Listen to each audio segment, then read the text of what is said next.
everyone. Welcome to tonight's video on Paranormal M. I hope you're doing well. If you have any unexplained paranormal stories of your own, you can send them to me. And if the stories here help you sleep, please share them with someone who might enjoy them too. Tonight's first story begins with a family vacation in Maui. But little by little, the trip turns into something more unusual, especially when the storyteller visits a few places connected to her past. Get comfortable, relax, and sleep well tonight.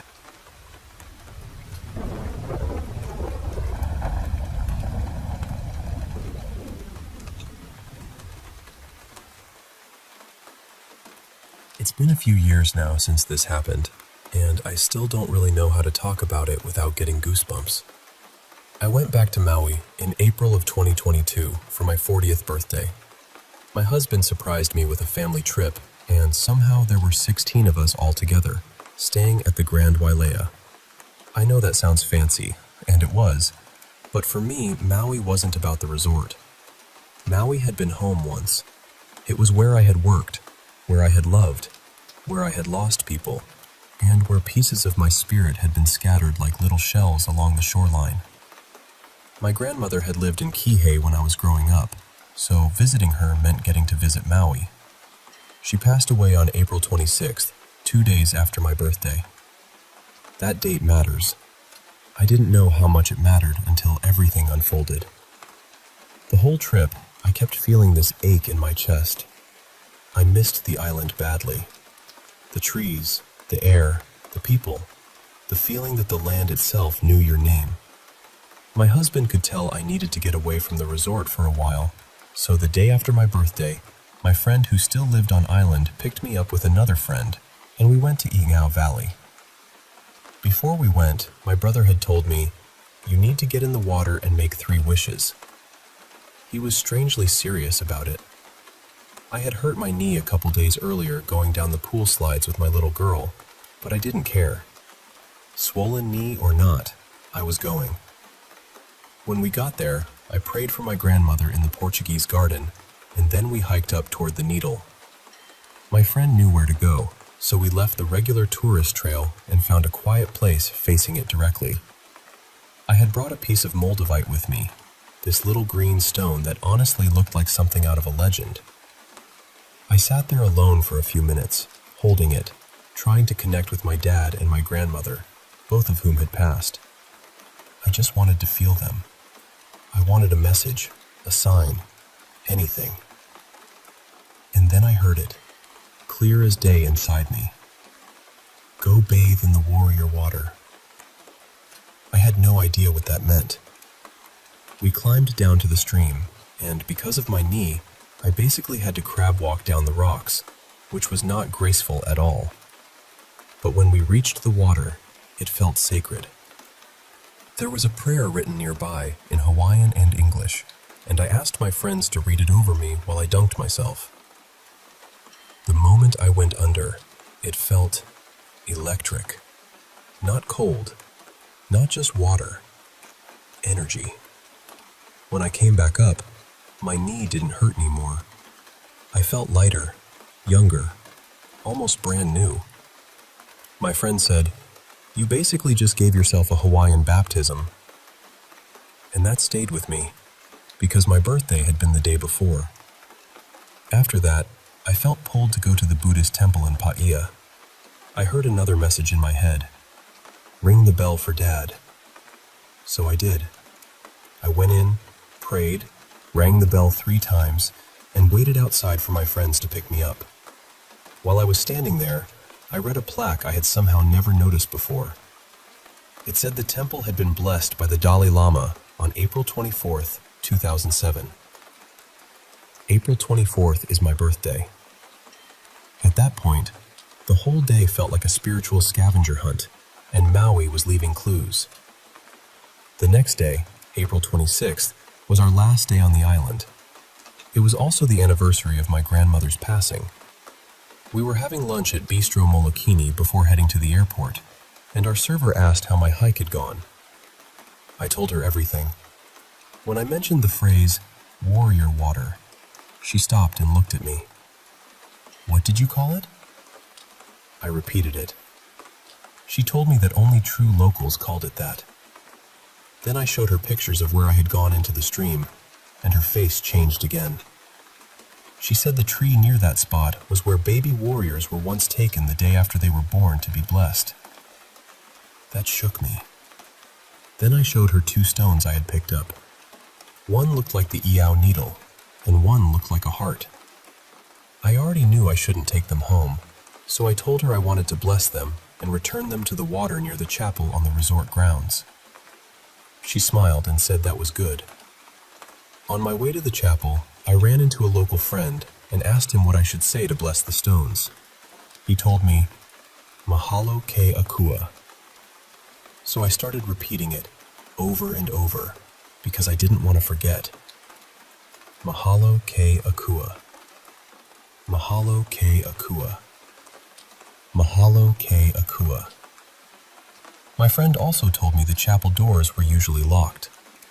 I remember saying, "I bet they'll open for me." And they did. When I reached the doors, I heard another voice in my mind telling me to remove what I could and lie down. I had just come from swimming, so I was wearing a bathing suit with a wrap and a hat. I took off the wrap and hat, opened the doors, and stepped inside. The second I entered, I felt pushed to the ground. Then I heard, "Keep your eyes closed, don't look." And then the drums started.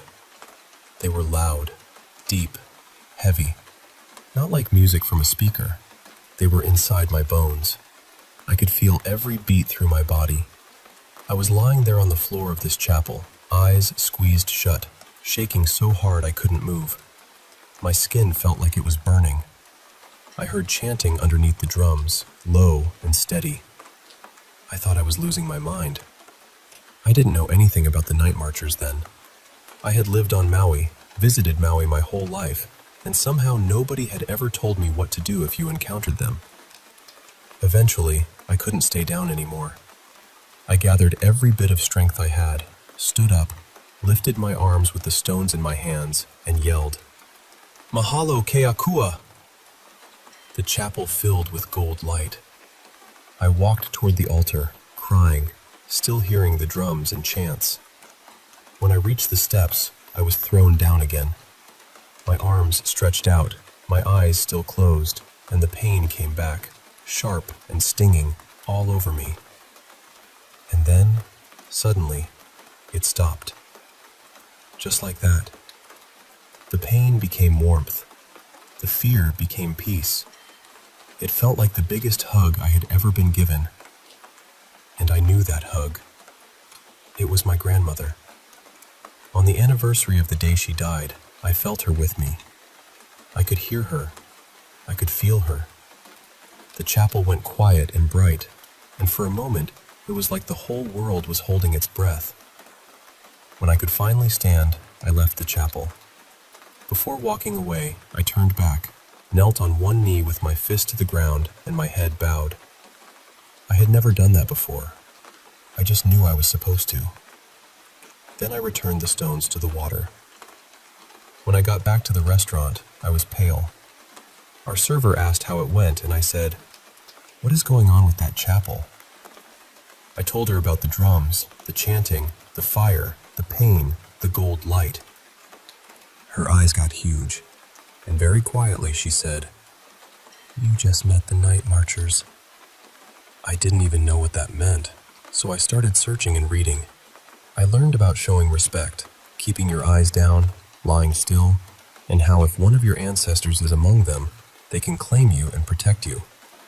Then I thought, if I was protected, maybe my daughter was too. My daughter, Ava, was 4 at the time.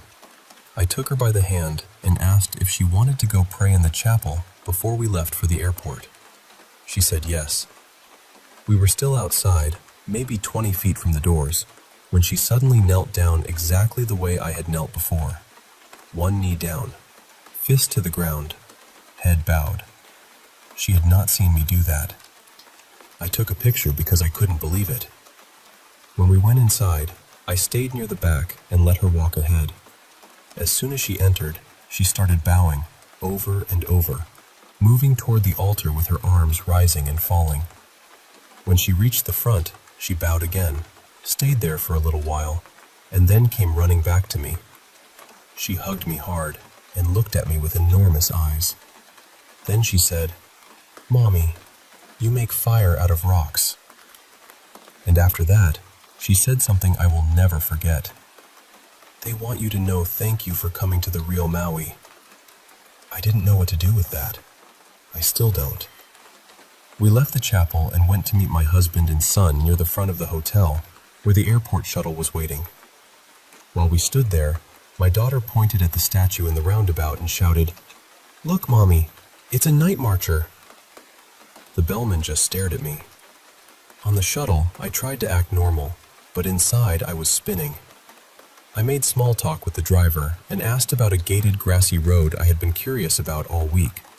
He told me it was Oprah's road and said maybe next time he'd take me up there. He was Hawaiian, older, warm, with white hair and painted white nails. I asked him his name. He said, "My name is Pele." And later I learned that, in some stories, Pele may reveal herself after an encounter with the night marchers. Even after we left Maui, the signs kept following me. On the plane, I watched a light little movie just to calm down, and out of nowhere, one of the characters said, "Watch out for those night marchers." When we got back to California, my eyes were swollen nearly shut. I went to urgent care thinking it might be pink eye, but it cleared on its own. I still believe it had something to do with taking pictures inside the chapel. A week later, I got a call from an art director in Lahaina asking me to create pieces for Oprah. And later, I remembered something my grandmother used to say all the time when I was little. She would warn me to watch out for the menehune. That was the word she used, so maybe that's why I had never connected it to the night marchers before. I know this is a lot. I know it sounds impossible. But I remember every second. The water. The drums. The gold light. My daughter bowing without knowing why.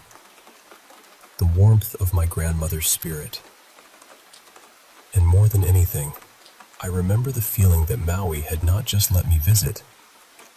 It had answered me.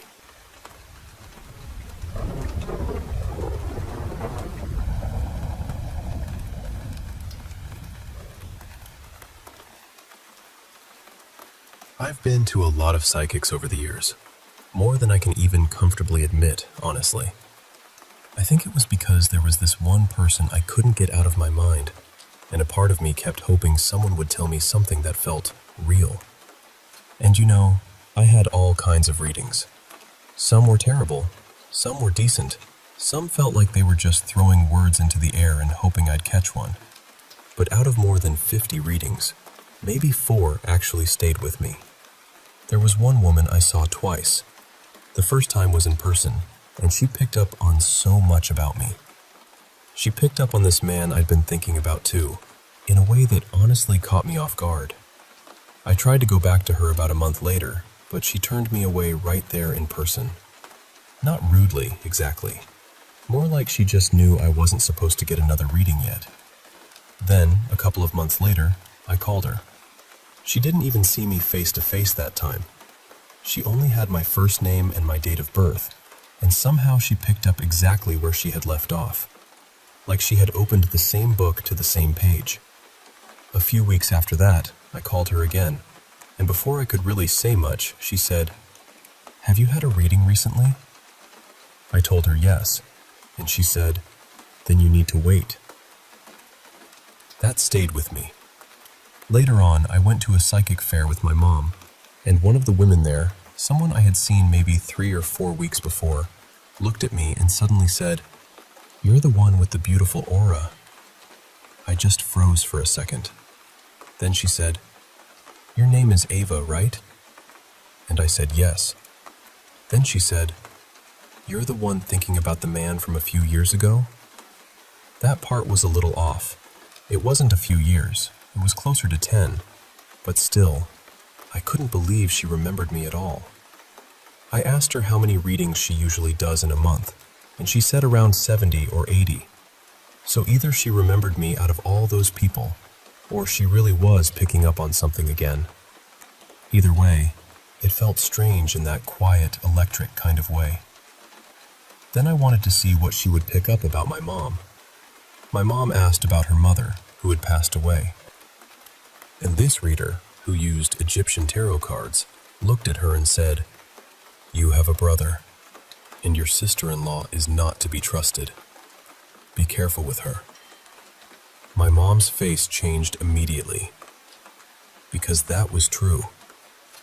My mom has had problems with her brother and sister-in-law for years. They've been arguing over property for almost 2 decades.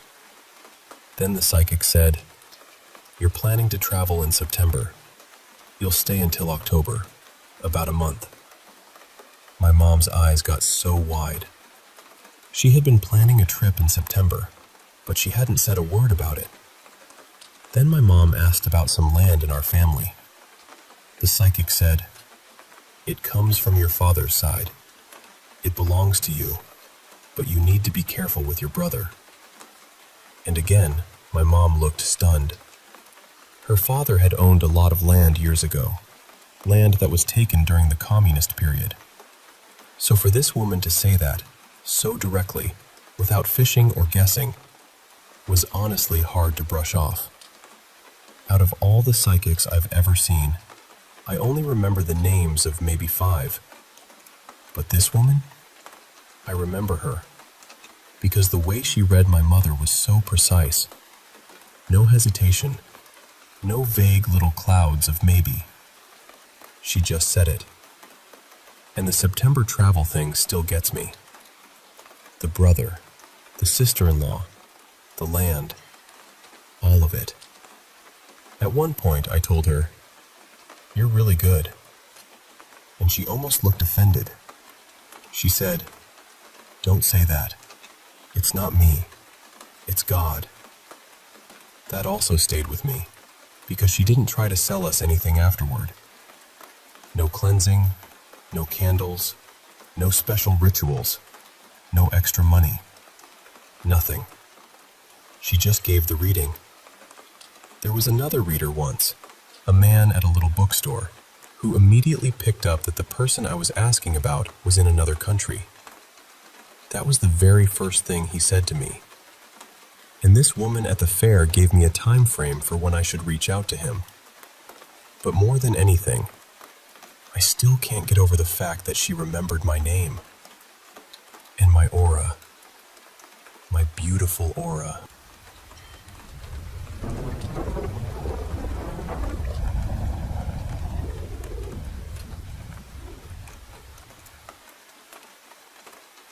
Hi. I know this might sound strange, but I've been lying here unable to sleep, and for some reason, this story keeps coming back to me. It happened in 2017, and before that trip, I really didn't believe in paranormal stuff.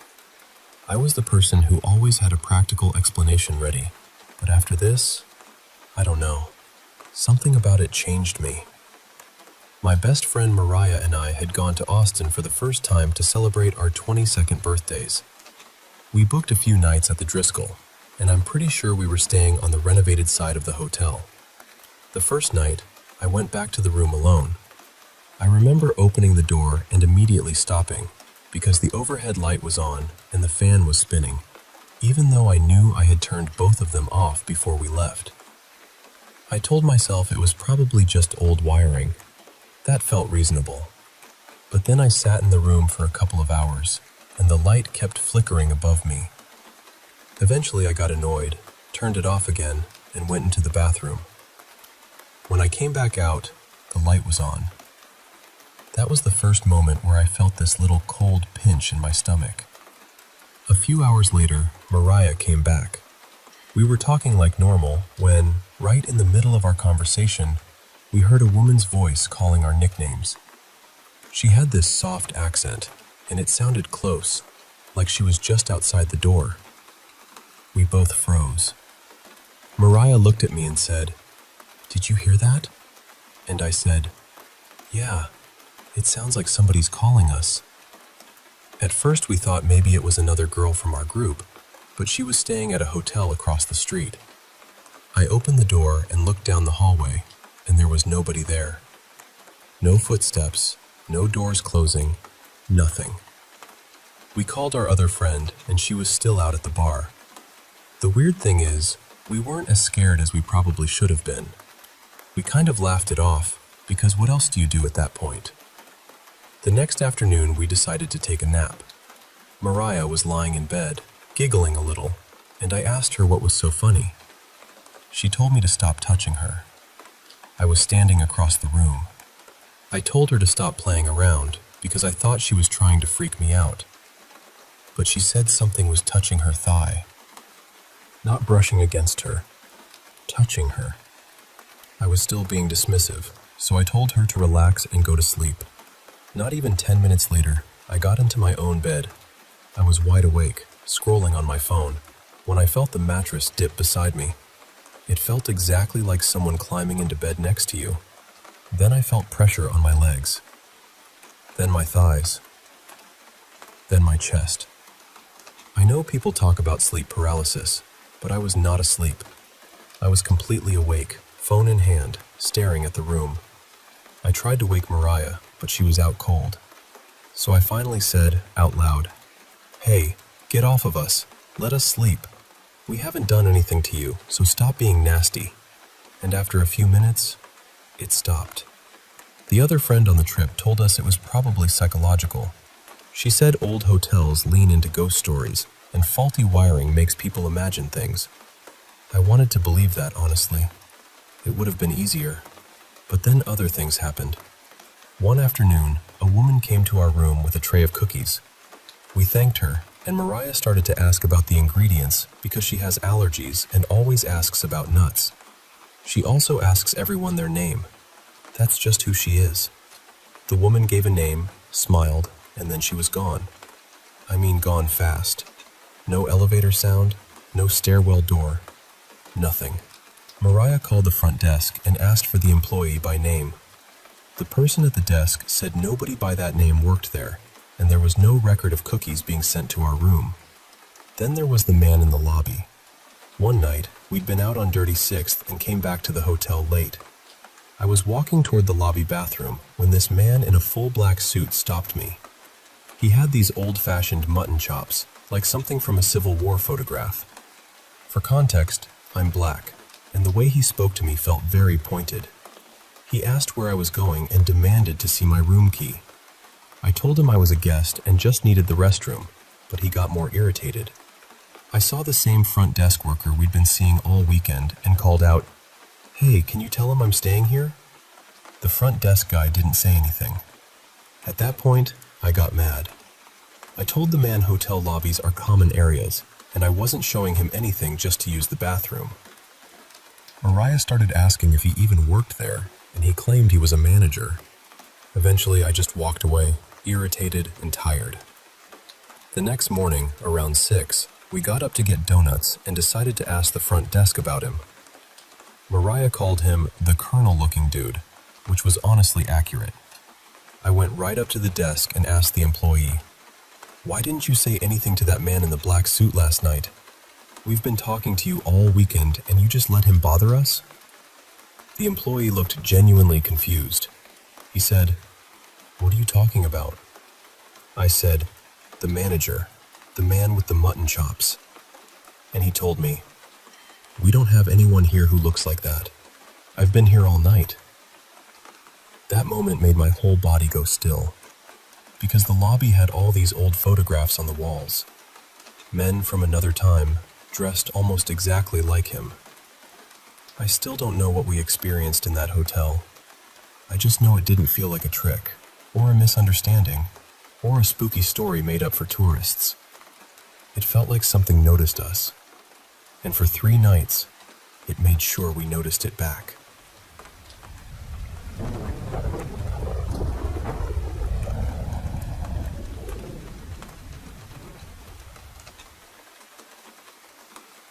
I honestly don't know where to begin with this, because it feels like these things started before I even understood what was happening. When I was little, there were always strange things around the old house. Small things at first. random wet spots on the floor with no reason for them to be there. My grandfather sometimes speaking to empty space, though at the time everyone explained it away because he had gone through brain surgery and wasn't fully himself afterward. Still, even before I knew anything about ghosts or spirits or whatever people call them, I always felt something was off about that house.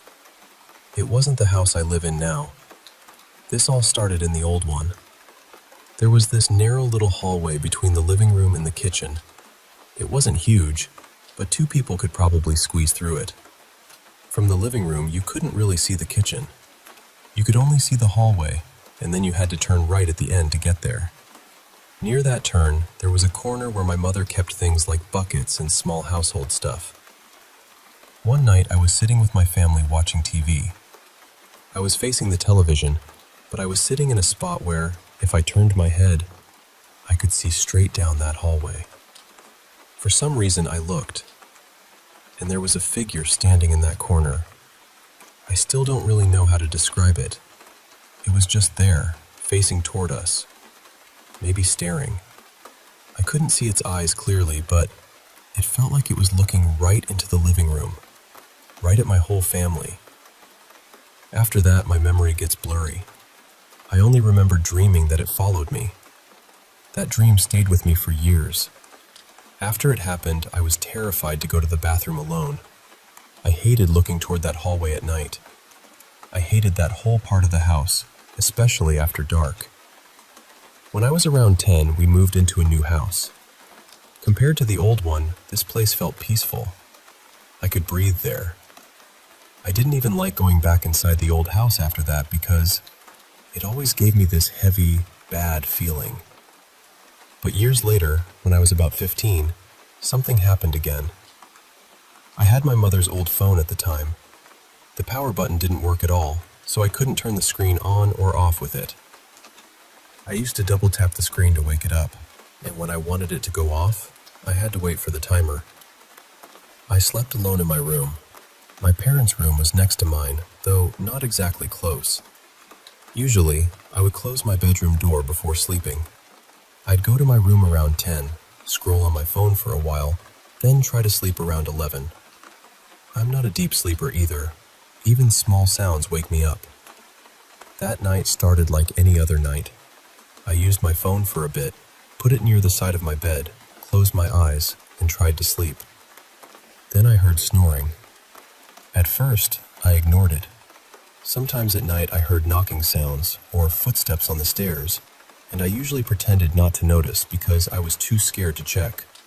So I told myself it was probably my father snoring from the other room. I could sometimes hear my parents talking faintly through the walls, so I tried to convince myself it made sense. But then the snoring got louder. It sounded like someone was sleeping right next to me. I froze. I didn't want to move. I didn't want to open my eyes. The worst part was that the bed felt like it dipped slightly, as if someone had actually lain down beside me. I was lying on my side, facing toward the mirror side of the room. My bed was placed so that one side faced the window and the other faced the mirror. The door was also on the mirror side, a little farther away. I peeked just a little, trying to see if anything was there, but the room was too dim and the curtains made everything harder to understand. That was when I noticed my phone screen was still on. It should have turned off already. After a moment, it finally went dark.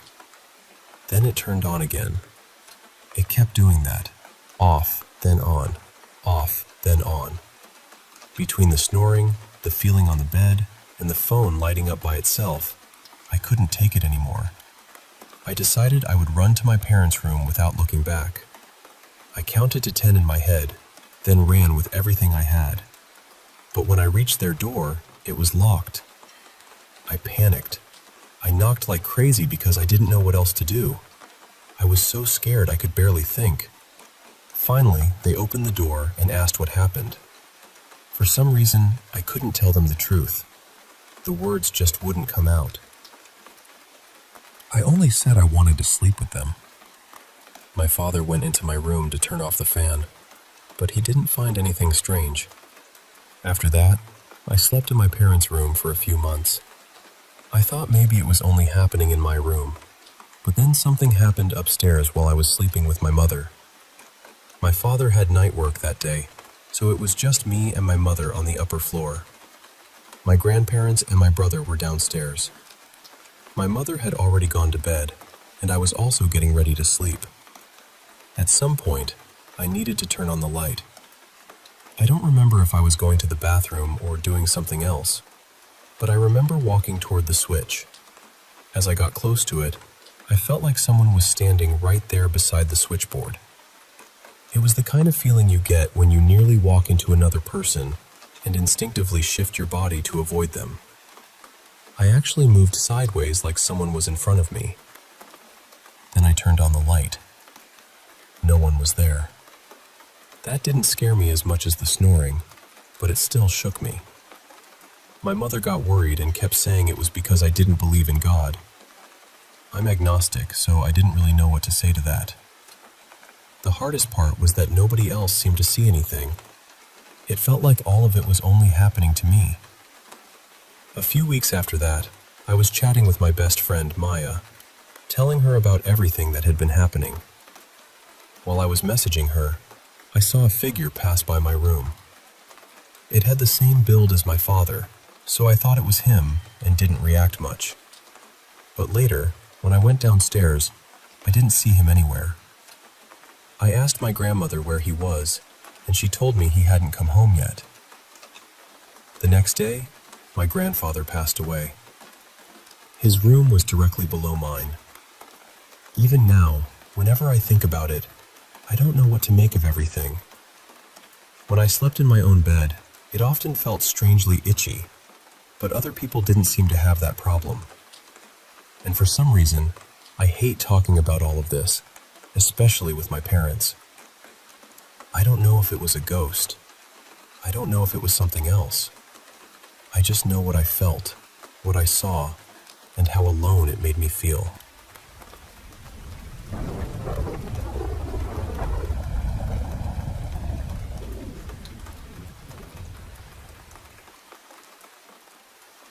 When I was younger, probably around 11 to 13, I truly believed my bedroom had something in it.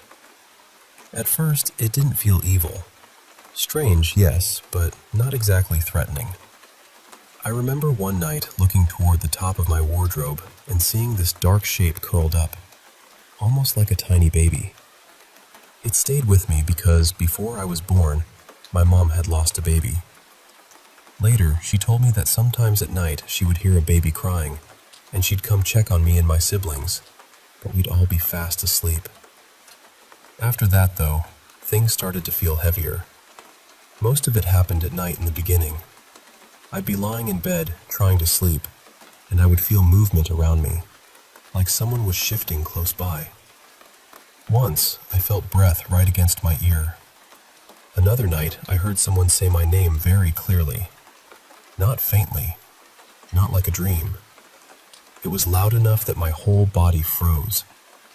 Thankfully, I'd already been told not to answer anything like that, so I didn't. There were little things, too. I'd walk into my room, leave the door open, turn around, and somehow it would be shut. I got so scared that I started sleeping with my lamp on and the television playing. But then the TV began acting oddly, changing or flickering in ways that made me feel like even that wasn't safe anymore. The worst part, and the thing that happened the most, was my mattress shaking. I could be completely still, holding my breath almost, and I would still feel it trembling under me. Sometimes I could even see it moving. It happened so often that I dreaded going to bed. Eventually, things began happening during the day too. Not as intense, but enough to make me feel watched. A cable lying flat on the floor would suddenly flip up. Curtains would move when there was no breeze.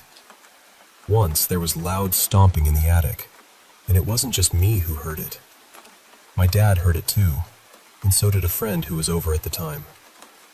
I also remember seeing dark, hooded shapes pass by outside my bedroom window, even though there shouldn't have been anyone there. My sister shared the room with me, and she didn't experience things as strongly as I did. but she did say the room sometimes felt wrong. She'd feel like she wasn't alone. She noticed things moving too. And every now and then, she'd wake up terrified, saying she could see someone standing in the room. Things calmed down after a while. My mom told me that if something was bothering me, I should ask it to stop. She said spirits can listen. So I started doing that. I would say, gently but firmly, "Please stop. You're scaring me." And oddly enough, it did seem to help. A year or two later, I moved into another bedroom. I thought maybe that would be the end of it, but instead my sleep paralysis became much worse. I had terrifying nightmares, moments where I woke up unable to move, and even one experience where I felt like I was outside of my body. The furniture in that room sometimes felt unusually cold, almost icy, and the mattress shaking followed me there too. Every night, or close to it, I felt that same trembling underneath me. When I was around 16, I got a dog, and one night we were sitting in the living room together. She suddenly locked her eyes on one corner of the room, like she was watching something move. Her head followed it slowly, even though I couldn't see anything. Then she started barking and chasing whatever it was around the room. That frightened me more than I expected, because animals don't usually pretend to be scared. Now I'm in my late 20s, and I've had other strange experiences as an adult. I've seen what I believe were spirits. Some didn't feel harmful, but they were still not exactly welcome. I've also heard and sensed my 2 rabbits after they passed, and those moments feel different, softer, comforting. My sister has even said she hears them running around sometimes when she visits. As I got older, I became more connected with witchcraft and paganism, and I think that helped me feel less helpless. It gave me language, tools, and a sense of control. It also helped me find other people who have experienced things they can't easily explain. But the mattress shaking has never fully left my mind. It doesn't happen constantly anymore, but recently it started again. I haven't been sleeping well. I've been going through something emotional with someone, and it's also close to the anniversary of losing one of my rabbits. So now I keep wondering, is the shaking something paranormal, or is it something my mind creates when I'm under stress? And if the mattress shaking was in my mind, then what about everything else from my childhood? I did go to doctors more than once when I was younger, because honestly, I was scared I was losing touch with reality. But no doctor or mental health professional ever gave me a clear explanation, and I was never diagnosed with psychosis. I also had other frightening experiences when I was very young. I remember faces in posters seeming to move. I saw bugs crawling across walls when nothing was really there. And once, the worst one, I saw a porcelain doll come to life. In my memory, it walked along the shelf, turned its head toward me, and its eyes glowed green. Because my childhood was traumatic, and because I lived in an abusive household, I know my memory of that time isn't perfect. Some things are hazy. Some things feel sharp enough to cut glass. So I'm left with questions. Were those experiences spirits? Were they fear? Were they my mind trying to survive an unsafe home? Or was it some mixture of all of it? I don't know. But I do know this. The fear felt real. The shaking felt real. And even now, all these years later, part of me is still trying to understand what was really in that room with me.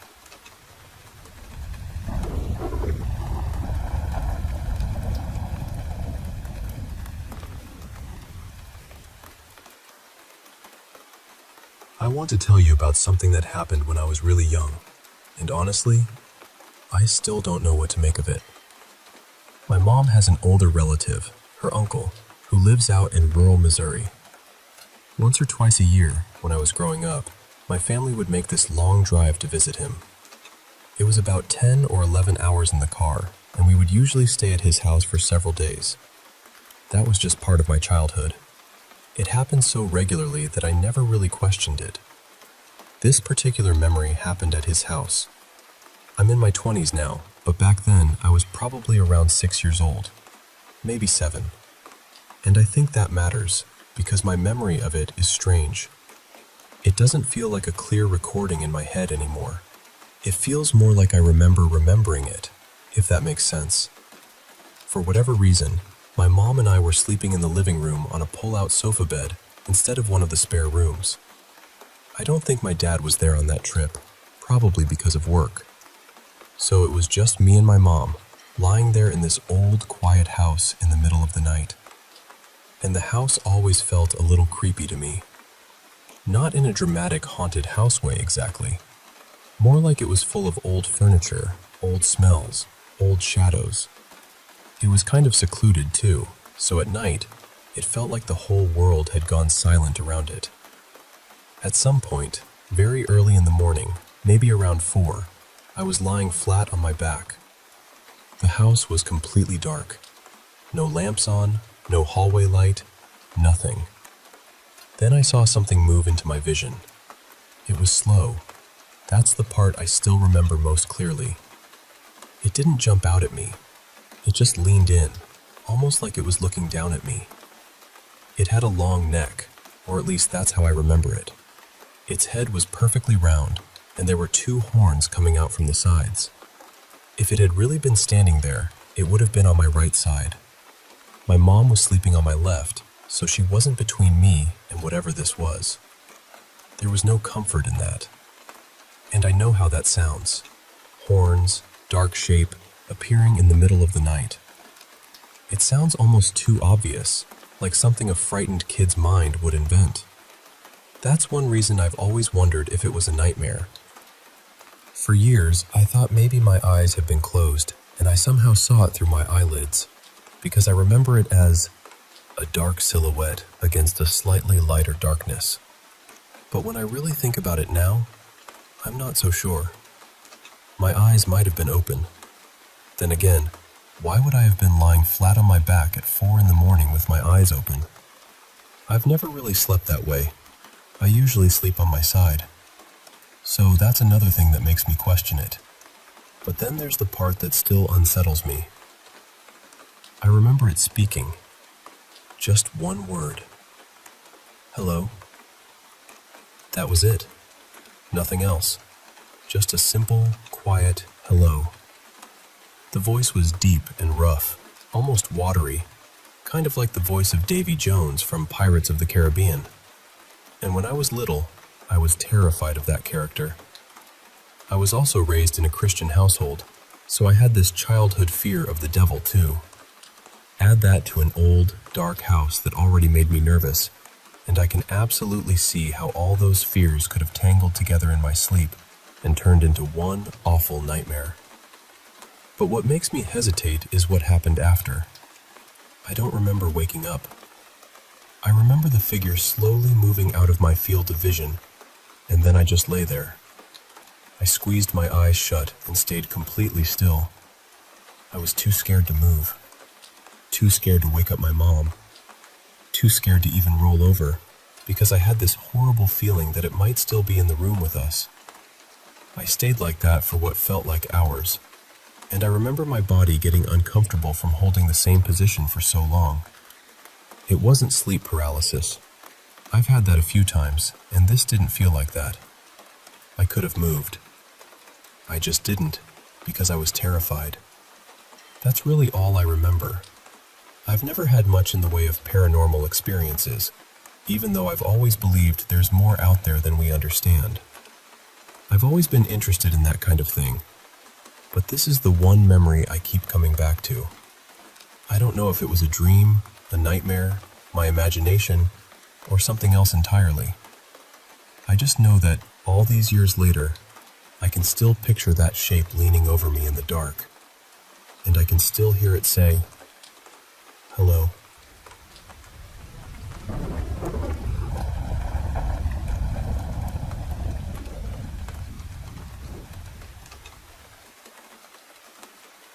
Most families have a few strange stories tucked away somewhere. But mine has more than a few. Over the years, there have been footsteps with no one there. Things moved around when nobody touched them, odd noises in empty rooms, and little kids in the family saying things they had no possible way of knowing. But the one that stayed with me the most is the one we ended up calling Cat Eyes. This happened a little over 20 years ago, when I was about 8 years old. Back then, my family lived in a 3-bedroom house. It was me, my parents, and my 2 younger siblings. The house had 2 living rooms. The second one was more of a family room, though we didn't really use it much at the time. The layout was kind of unusual. When you walked through the front door, you came right into the main living room. From there, you could see straight down the hallway toward the bedrooms. If you moved a little farther in, the kitchen was off to the left, and just past the kitchen was the family room. So from the couch in the main living room, you could see into the kitchen, and if the angle was right, into part of the family room too. At that point, the family room was mostly empty. There was an old cloth rocking chair in there, maybe a couple of spare chairs from the kitchen, but not much else. That night, I was sleeping on the couch in the main living room with my younger brother. It was just a normal night. We had the TV on, probably cartoons, and we both drifted off. Sometime in the middle of the night, I woke up.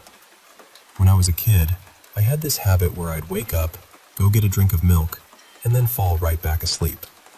I did it all the time. So when I opened my eyes that night, I didn't think anything of it at first. I was lying on my side facing the TV.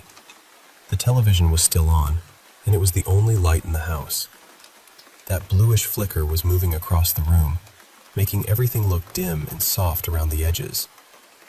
I sat up and looked toward the kitchen. That's when I saw her. In the family room, right in the middle of the floor, was the old rocking chair, and sitting in it sideways was a girl. She looked maybe 10 or 11 years old. She was leaning against the back of the chair, turned just enough to face me. She wasn't sitting normally. Her body was angled in this stiff, unnatural way, like she had been waiting there for me to wake up. She was wearing an old-fashioned black school uniform with long white socks and black shoes. Her skin was pale, but not just pale. It almost looked like she had a faint glow around her. Not bright enough to light up the room, but enough to make her and the chair stand out from everything else. Her hair was white, or maybe silver. It had bangs that came down across her forehead in this blunt, rounded way. Her mouth was slightly open, like she was breathing through it because her nose was stuffed. But her eyes were the worst part. They were too big to be normal, but not so big that they looked fake. They were yellow-green, almost glowing, and shaped like a cat's eyes. The pupils were black, thin, and vertical. She just stared at me. I stared back. I still don't know why I did what I did next. Maybe I was too scared to think clearly. Maybe getting milk was such a normal part of my routine that my body just decided to keep going. So I got up from the couch, and I started walking toward the fridge, which also meant walking closer to her. As soon as I took that first step, I noticed something else in the family room. Behind the girl, off to the left, there were 2 children. They were bluish, see-through, and younger than her. They were passing a ball back and forth. On the other side, there was another child, also blue and transparent, jumping rope by herself.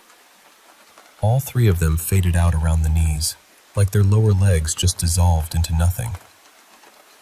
Then I heard it. Playground sounds. Children laughing, running, calling out.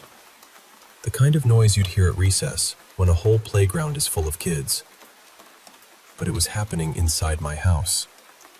The cat-eyed girl never moved. She just kept watching me. The other children kept playing behind her, like I wasn't even there. I stayed close to the wall and slowly made my way to the fridge. Every step felt like it took forever. I didn't look away from her until I reached the refrigerator, because from that spot, the family room was out of sight. The second I opened the fridge door, the playground noise stopped. completely. The light from the fridge came on, and everything suddenly felt sharper, more real. I stood there drinking milk and trying to convince myself I was half asleep.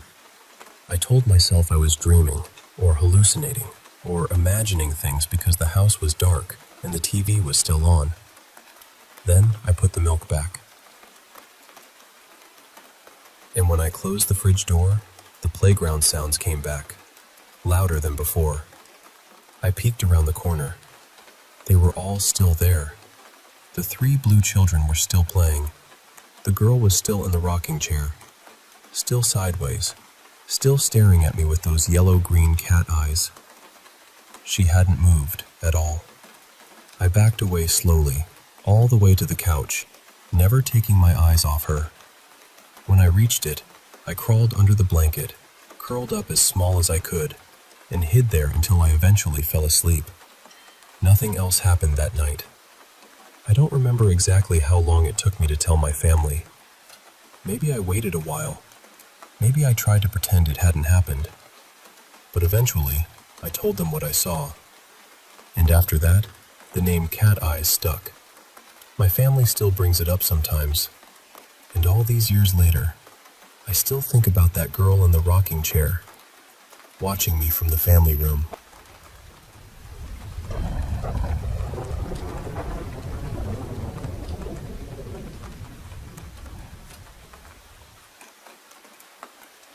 A little over a year ago, my whole life changed in the most painful way. My husband passed away without warning, and I was still trying to understand how to breathe through that kind of grief when my mother became seriously ill. She was living by herself in the old family house, and once her condition got worse, I knew I couldn't leave her there alone. So I packed what I needed, left my own place behind, and moved in with her so I could take care of her properly. At first, I thought the sadness was what made the house feel so heavy. Grief does that, you know. It settles into the walls. It changes the air. But then my mother started saying strange things. She was in bed most of the day, weak from her illness and the medication, and she kept telling me she heard noises in the hallway. Not just creaking floorboards or pipes. She said she heard voices, faint voices, calling her name. I tried to be practical about it. I told myself it was the medicine, or her fever, or maybe just the old house making old house sounds. I didn't want to let fear in. I already had enough fear living inside me. Then, a few days later, I saw something myself. It was the middle of the afternoon, broad daylight. I had just finished cleaning up around the house, and my mother had fallen asleep. I went into her room to check on her, just like I always did. And when I stepped inside, I stopped dead. There was a woman standing beside my mother's bed. She was dressed completely in black, from head to toe, and I could see her face so clearly that even now, I wish I couldn't remember it. Her skin was pale in a way that didn't look human, and her eyes were huge, wide open, fixed right on me. I couldn't move. I couldn't scream. I just stood there, frozen, with this terrible cold feeling moving through my body. Then, without even thinking, I covered my eyes with both hands and started praying out loud. I prayed like a child. I prayed because it was the only thing my body knew how to do. I must have stood there for a full minute with my hands over my face. When I finally lowered them, she was gone. My mother was still asleep, calm and untouched, as if nothing had happened. 2 nights after that, it got worse. I was sleeping in the room next to my mother's, so I could hear her if she needed me. I had just lain down and was starting to drift off when I noticed a dark shape at the foot of my bed. It looked like a shadow, but too solid, too still. I stared at it, trying to convince myself I was half asleep. Then something grabbed me. I didn't see hands, but I felt them. A sudden, violent pull, like something invisible had caught hold of me and was dragging me off the bed. The force was so strong that my blanket flew up and landed across the room. I screamed then. I got out of that bed so fast I don't even remember standing up. I ran into my mother's room and stayed there beside her until morning. I did not sleep. Not for 1 second. The moment I truly broke was the next week, when my sister Mara came to visit. A few minutes before she arrived, I was sitting alone at the kitchen table, eating something small because I hadn't had much of an appetite. Suddenly, I felt this sharp, crushing pain around both of my wrists. It felt exactly like someone had grabbed me with both hands and was squeezing as hard as they could. I couldn't breathe. I couldn't think. Then I heard Mara's car outside, and I ran out of the house crying so hard I could barely speak. I told her I couldn't stay there anymore. I told her something was in that house, and it wanted to hurt me. She was frightened, but she tried to calm me down. Then I told her what had just happened in the kitchen. She pulled up my sleeves, and both of us went silent. There were bruises forming around my wrists, deep purple marks, and you could see the shape of fingers in them, like someone had pressed their hands into my skin. That was when I lost it. I told her, "It's him. It has to be him. He doesn't want me here. He doesn't want me to leave our old life behind. He's looking for me." But Mara grabbed my face gently and made me look at her. She said, "No, listen to me. That is not your husband. This is not love. This is something else." And I think I needed someone to say that to me, because grief can twist fear into strange shapes. It can make you believe the worst thing is still connected to the person you miss. Mara didn't waste any time. She called our aunt, who knew the parish priest in town, and by the next morning, he came to the house. He blessed every room, the bedrooms, the kitchen, the hallway, even the corners that always felt too dark no matter how many lights were on. Then he blessed me too. And after that, the house changed. I don't know how else to describe it. The air felt lighter. My mother stopped hearing voices. The hallway went quiet. I never saw the woman in black again, and nothing has touched me since. For a while, I thought maybe that was the end of it. But a few weeks later, I learned something I wish I hadn't. Some relatives mentioned, very carefully, that my late husband's family had been connected to dark spiritual practices back in their hometown. Things people didn't like to talk about. Things that had followed the family for years. I don't know what's true. I don't have proof. And honestly, I'm too afraid to go digging for answers. All I know is this. Whatever was in that house was not my husband. And I am grateful every day that it finally let go.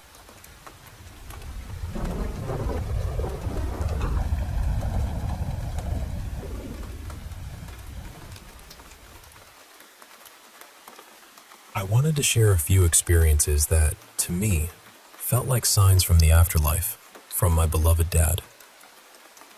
I'll call him Ray here.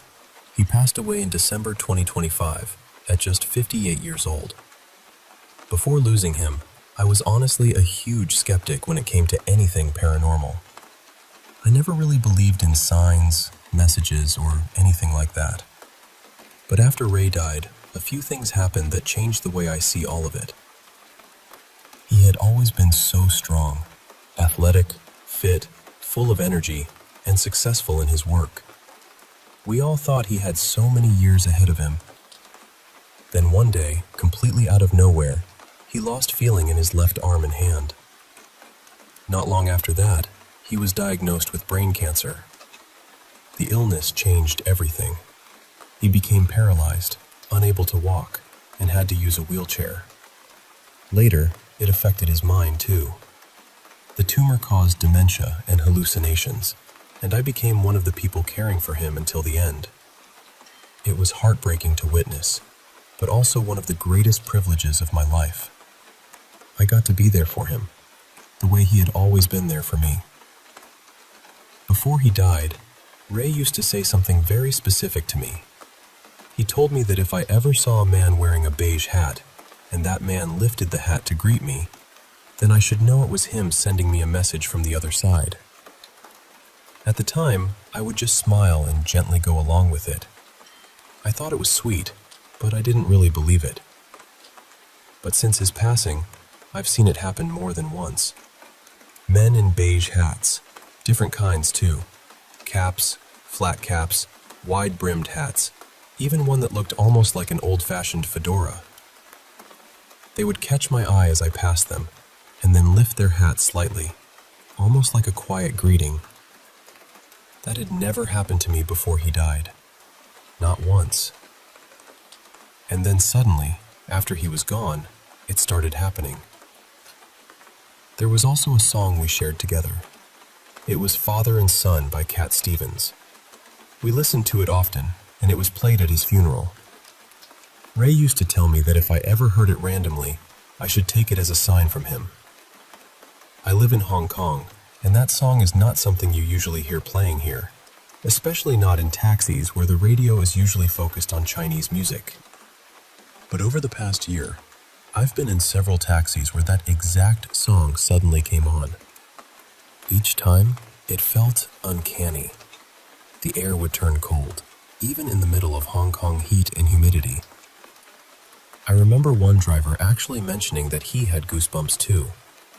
We both felt it at the same time, this strange chill that didn't match the weather at all. And then there was the day of his funeral. Before Ray passed, he told me he believed he would die at 5 p.m. I remember thinking that was such a strange thing to say. How could anyone know the exact hour they would leave this world? But he was right. He took his last breath at 5 p.m. A few weeks later, we held his funeral in a beautiful garden. It was one of those bright, clear days where the sky looks endless. There wasn't a single cloud above us. Then, exactly as the clock reached 5 p.m., rain began to fall. Not a drizzle either. It poured. Maybe some people would call all of this coincidence. I understand that. I probably would have said the same thing once. But to me, these moments felt personal. They felt like Ray finding ways to say, "I'm still here." I'm sharing this for anyone who has lost someone important and is trying to make sense of the silence they leave behind. I don't expect everyone to believe it. I only know what I felt. These experiences opened my heart to the possibility that love does not simply disappear when someone dies. Maybe it changes shape. Maybe it becomes a song in a taxi, a sudden chill in the heat, rain at exactly the right moment, or a stranger lifting a beige hat on an ordinary street.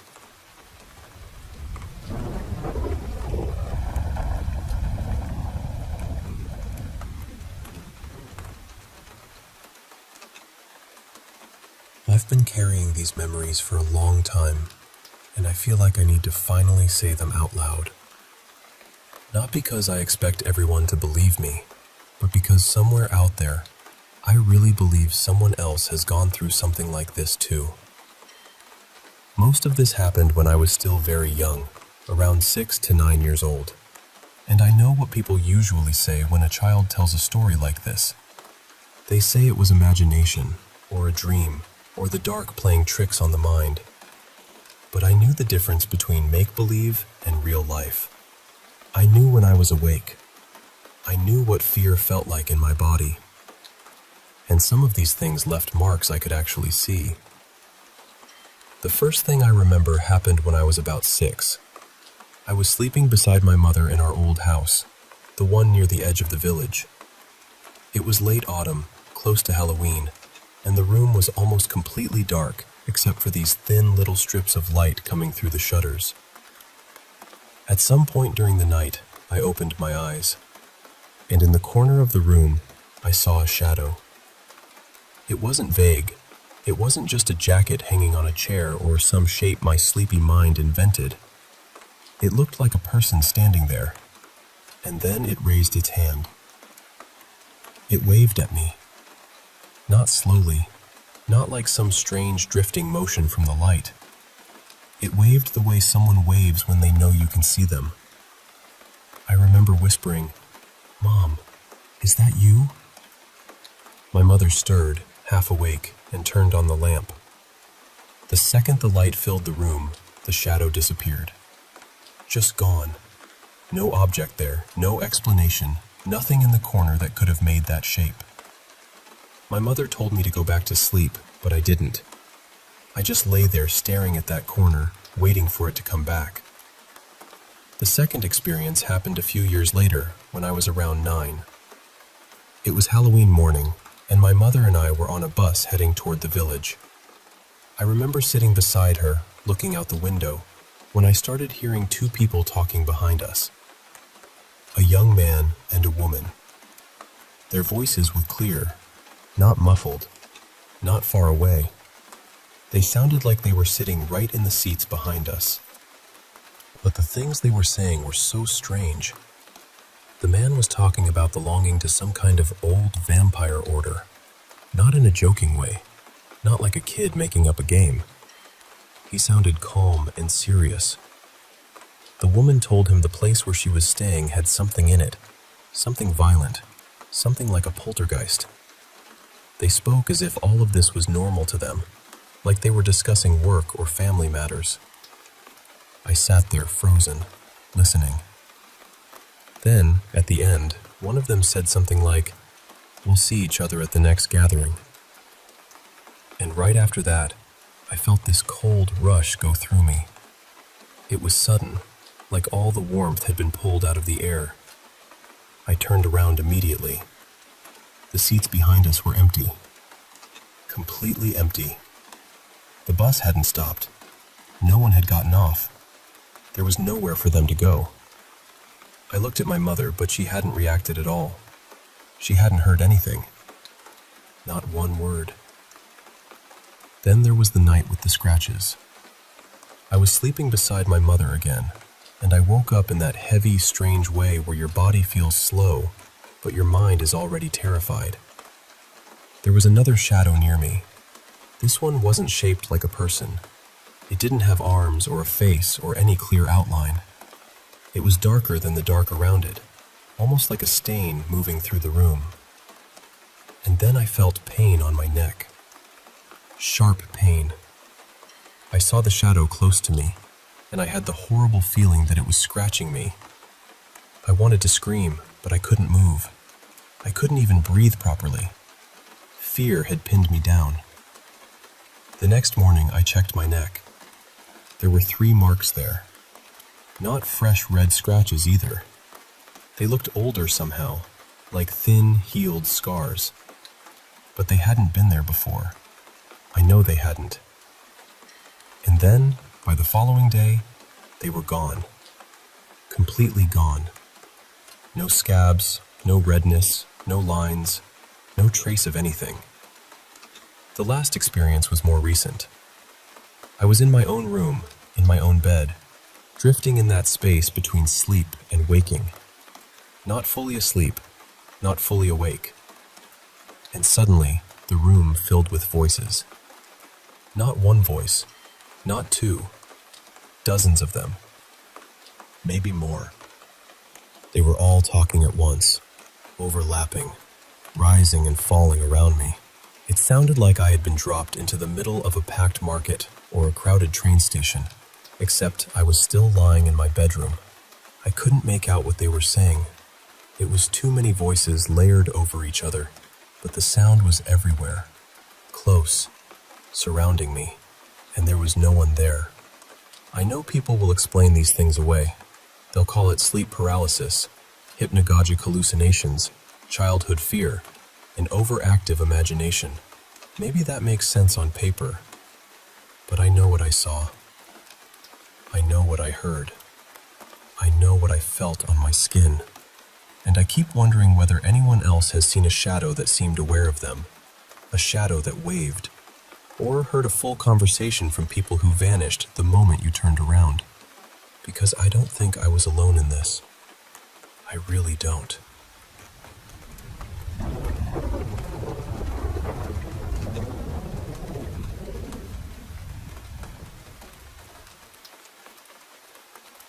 I want to start by saying I've had quite a few strange experiences over the years.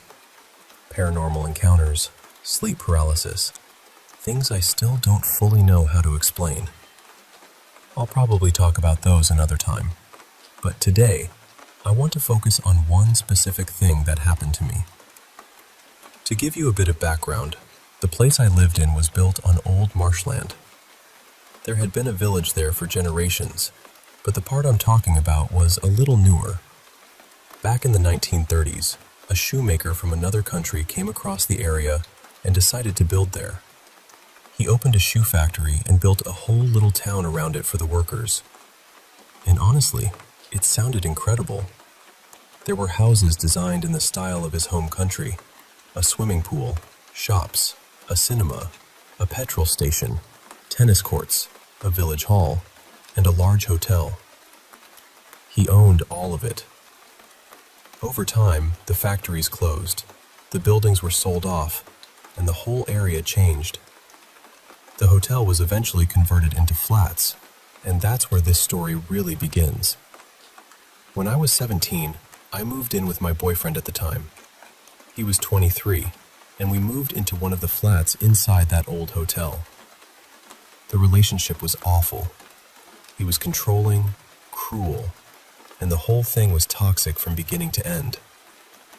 Something else worth mentioning is that, years before that, my grandfather had also lived in the same old hotel building. That matters because I remember something from his flat very clearly. His bathroom always felt wrong. It was a tiny room, maybe 6 feet by 6 feet, with no windows at all because it sat toward the middle of the building. There was nowhere for anyone to look in from, no hidden corner, no outside view, nothing. But every time I went in there, I had this heavy feeling that someone was watching me. When I moved into the flat with my boyfriend, I realized we were on the same floor my grandfather had lived on. And then, little by little, I started feeling it again. That same watched feeling in the bathroom. It went on for months. Nothing dramatic happened at first. It was just that horrible sense that I wasn't alone, even when I knew I should have been. Then one day, my younger brother Mason came over to visit. He was 16 at the time. I had been in the bathroom and got that familiar feeling again, the prickling, uncomfortable sense of being observed. I left the bathroom, grabbed a laundry basket, and went into the bedroom to collect clothes for the wash. When I walked in, Mason was standing there with his back to me. At least, I thought it was Mason. He was wearing a pale yellow super dry shirt and black Adidas joggers with tight cuffs at the ankles. I remember it clearly because I was looking right at him. I started chatting away to him, just about whatever random thing had caught my attention that day. As I was speaking, he slowly began to turn around. I could see the side of his face. And then I heard talking from the living room. I stopped. I listened again, and I heard my brother's voice coming from the other room. Then he called out, "Who are you talking to?" I turned toward the bedroom door and saw Mason walking out of the living room. My stomach just dropped. I looked back to where he had been standing in the bedroom, and there was no one there. I turned back to my actual brother and said, "You were just in here with me." He looked completely confused and told me he had been in the living room the whole time. He said he heard me talking and wondered who I was speaking to. For a second, I tried to make it make sense. I thought maybe he had somehow walked around me without me noticing. But then I looked at his clothes. He was wearing something completely different. Not the yellow shirt, not the black Adidas bottoms. A different outfit entirely. I didn't know what else to do, so I just finished gathering the laundry. Afterward, I put the laundry basket on top of this big oak wardrobe we had in the bedroom. Later that day, I told my boyfriend what I had seen. He laughed at me. He told me it was all in my head. And without even thinking, I said, "It'll show you." The words just came out of my mouth. I didn't plan to say them. I don't even know why I said them. That night, both of us woke up at the exact same time and sat straight up in bed. Neither of us knew why. And the moment we sat up, that laundry basket flew from the top of the wardrobe. It didn't fall. It didn't slide. It flew. It shot across the room, all the way from one side of the bedroom to the other, and slammed into the opposite wall. That room was long, maybe close to 20 feet, and the basket crossed it like it had been thrown. I just looked at my boyfriend and said very calmly, "I told you it would make itself known." He sat there with his mouth open, completely stunned. And somehow, I just lay back down and went to sleep. Not long after that, we moved out of the old hotel. Then the relationship ended soon after, which honestly was for the best. For years, I didn't really understand what had happened. Then I started seeing people talk about mimics, and it made me think about that day in a different way. The strange thing is, I never felt like whatever it was wanted to hurt me. If anything, it felt like it was on my side, especially when it came to my boyfriend. But when I read about mimics taking the shape of someone you trust, sometimes to draw you in or trick you, that unsettled me more than I expected. So I still wonder about it. Was it a mimic? Was it something attached to that old building? Or was it something else entirely?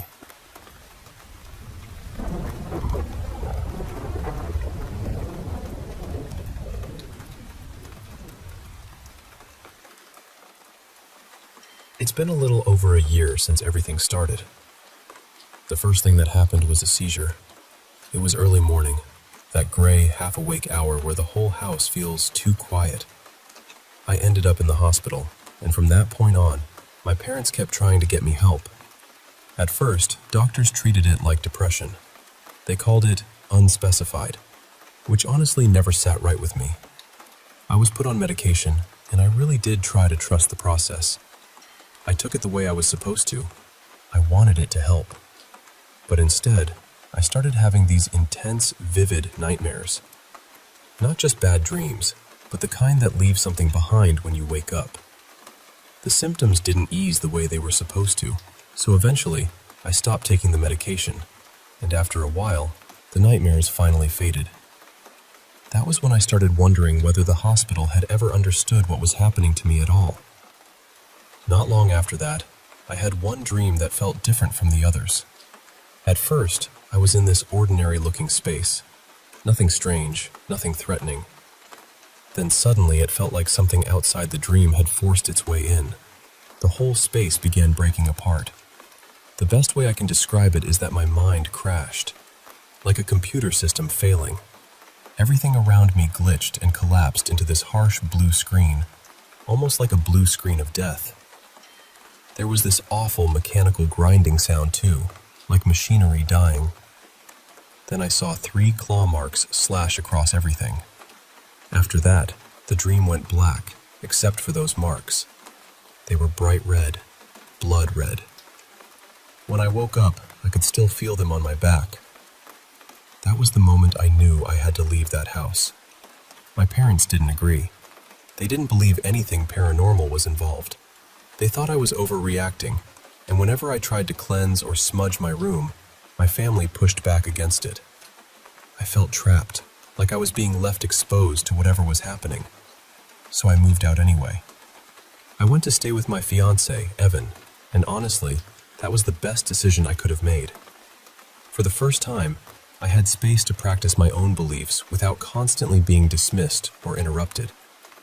After I left, the attacks became less intense, but they didn't stop completely. I still heard voices. They kept begging me to come back. They kept saying there had been a mistake. That went on for months. Even now, every so often, I still hear something trying to pull me back toward that old place. But I don't trust it.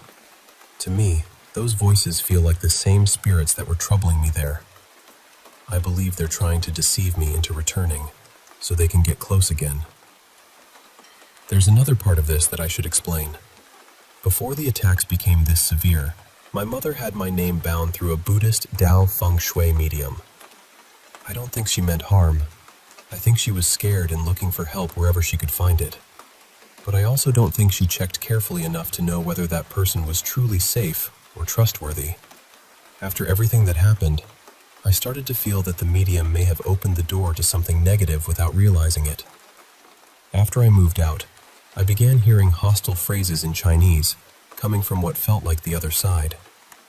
They were sharp, mocking, and aggressive. That completely destroyed whatever trust I might have had in that medium.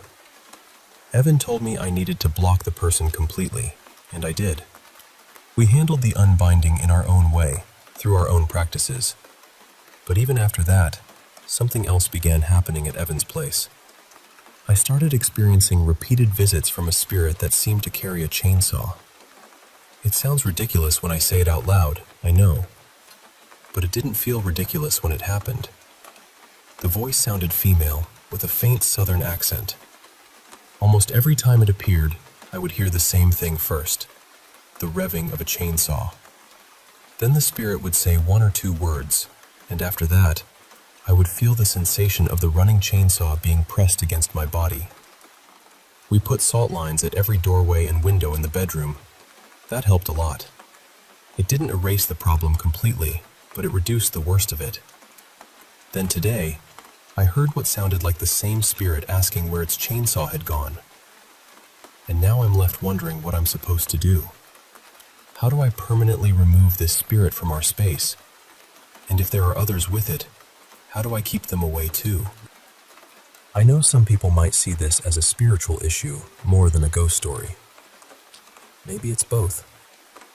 All I know is that whatever these spirits are, they've made repeated attempts to distort how I perceive the world around me. I also want to be clear about something. Christian references or Christian-based advice are not what I'm looking for. I converted to Wicca Shintoism a long time ago, and I'm asking for that to be respected. I'm not trying to convince anyone of what I believe. I'm just trying to protect my home, my peace, and myself.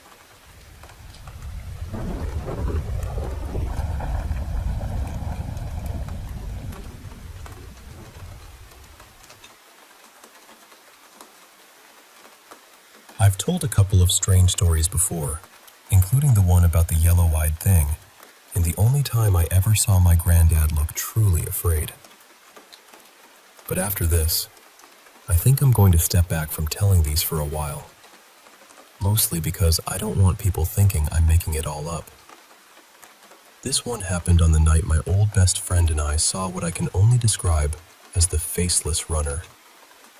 It was my 18th birthday. Where I grew up in South Africa, 18 is the legal drinking age, so naturally, I had my best mate over. His name was Keon. We planned to have a few drinks, do some late-night fishing, and just enjoy the day. Things had been quiet around the farm for a few months. There were still the odd, strange incidents, missing livestock here and there, chickens or ducks found without their heads, that kind of thing.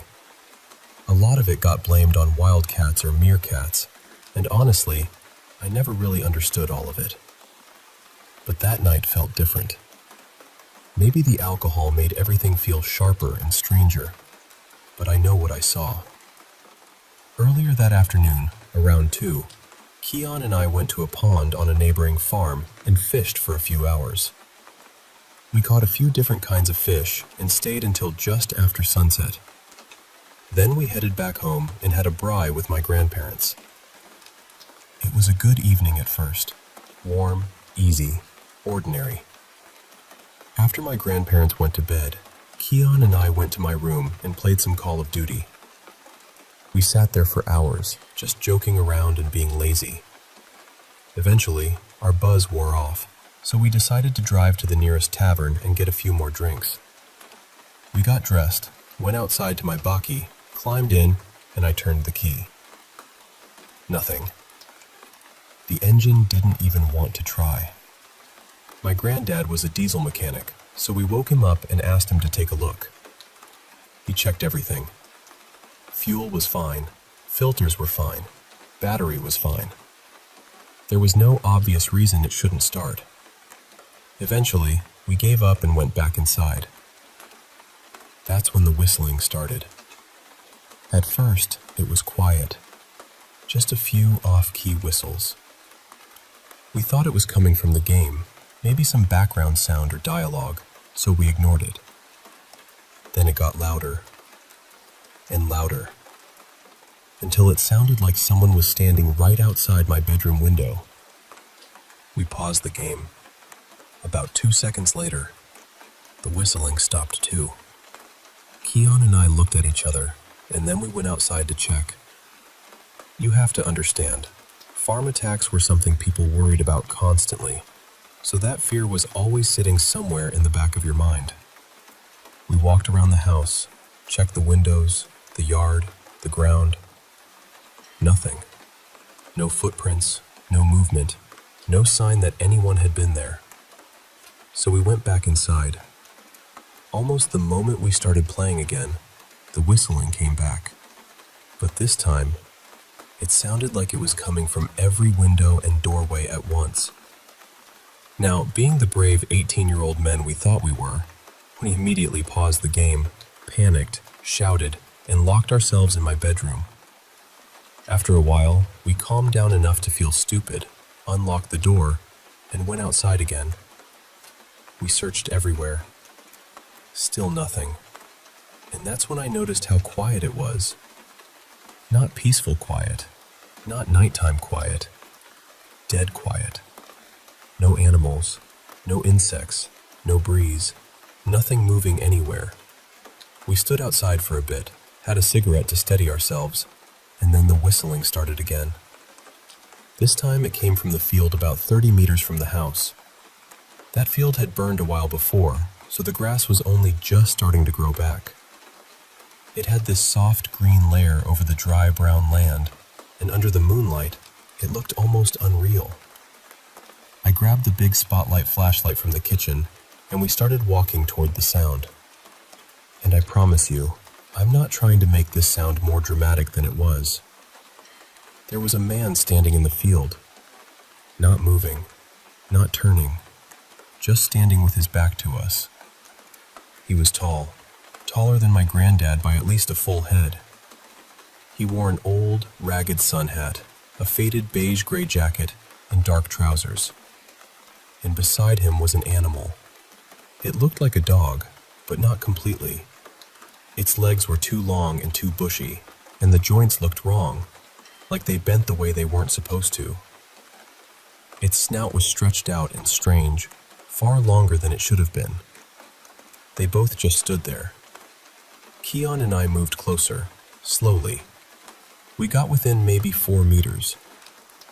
Then the man and that thing beside him turned around at the exact same time.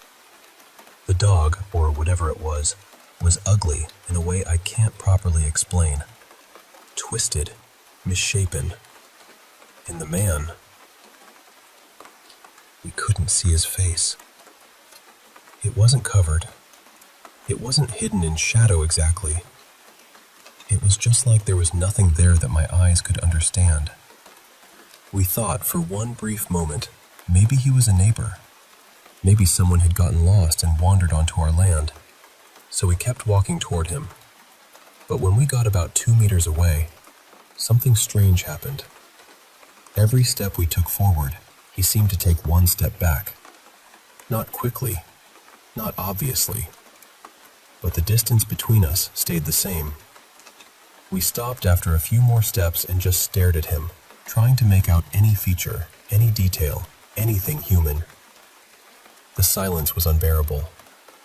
I remember turning to Keon and asking, "What do we do?" Before he could answer, the whistle came again.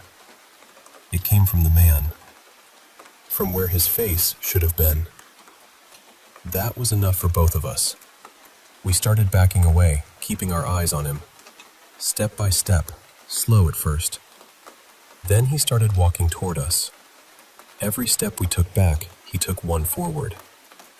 Then for every one of our steps, he took 2. Then he and that awful dog-like thing started running. We turned and bolted for the house. I could hear him behind us. I could hear the movement, the pace, the way he was keeping up far too easily. Near the last stretch, maybe 15 or 20 meters from the house, Keon tripped hard. Later, he swore something pushed him. I didn't see it happen clearly, but I believe him. I really do. We made it inside and slammed the door. Then there was nothing. No footsteps, no whistle, no animal, no wind. Just silence again. We didn't sleep that night. The next morning, my grandparents said we were probably drunk or worked up or imagining things. Nobody believed us. But Keon was there. He saw what I saw. And even now, if I sat down and really tried, I think I could still draw that horrible dog. I could probably even find clothes close to what that man was wearing. But I still don't understand how he moved like that. How did he match our speed? How did he get so close so quickly? And why couldn't we see his face? That part bothers me most, because it wasn't just dark. It wasn't just far away. There was simply nothing there.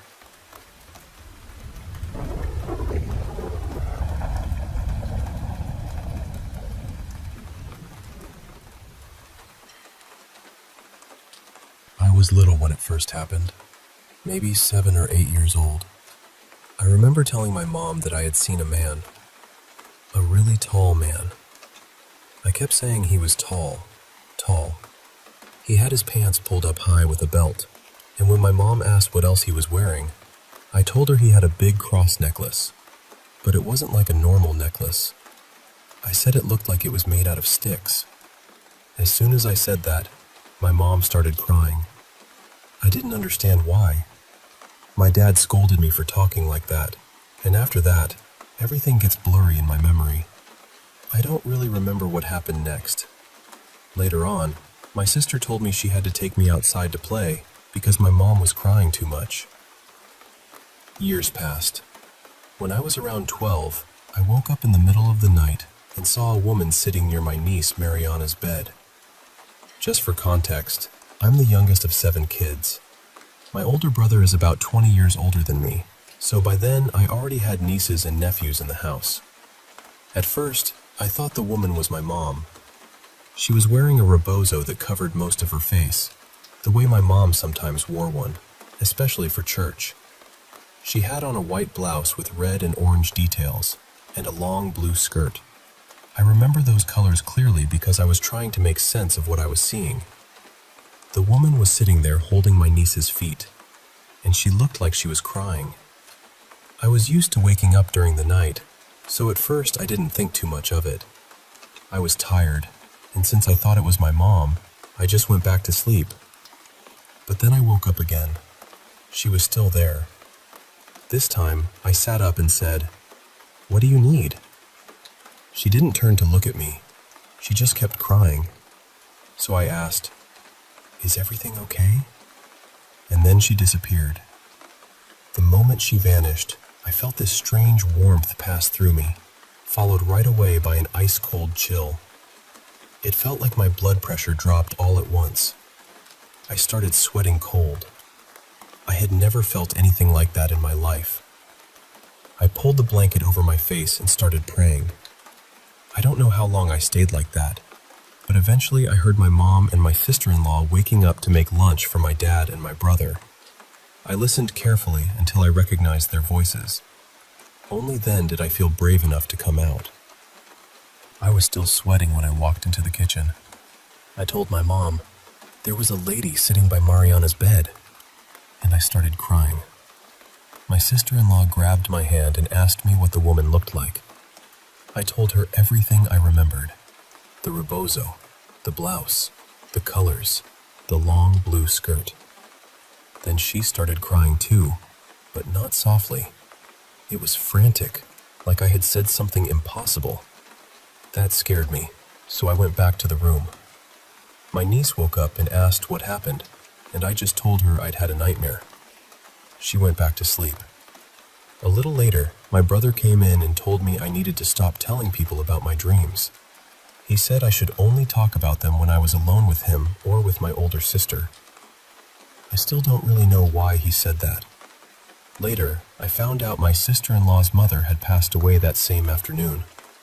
She had died wearing the exact clothes I described, and according to my sister-in-law, she always sat that way, with her rebozo covering part of her face. I didn't know what to say. I'm 30 now, and over time, I stopped having those dreams as much. Maybe because I learned they made people uncomfortable.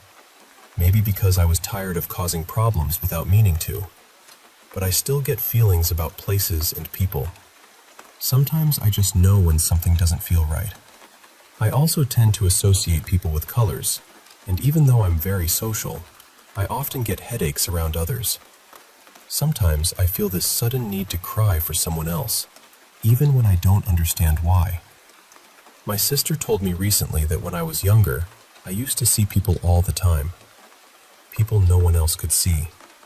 Apparently, my parents took me to several priests because they wanted it to stop. My sister said it used to scare my siblings so badly that one of them didn't even want me sleeping near them. I grew up thinking my siblings hated me.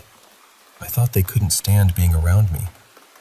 Things only started getting better once I got older, around 16, or after some of them got married and moved into different seasons of their lives. But even now, I think about all of it, and I still wonder, is that normal?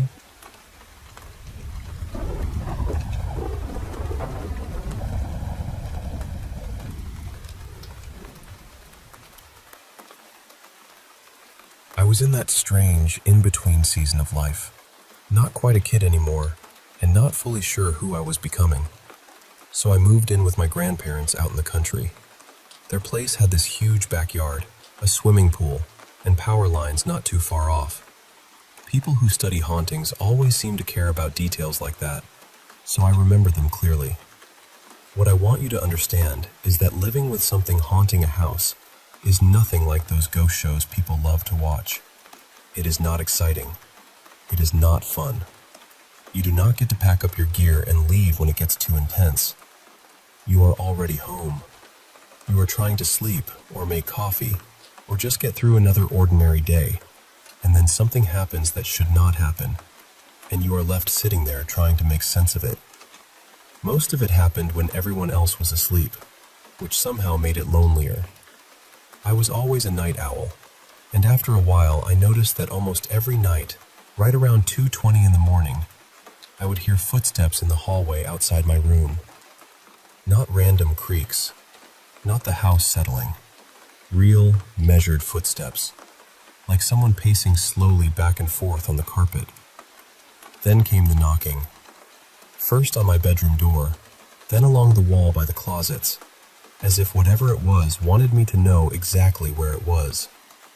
It would go on for more than an hour sometimes, and that was the part that got to me. It did not feel accidental.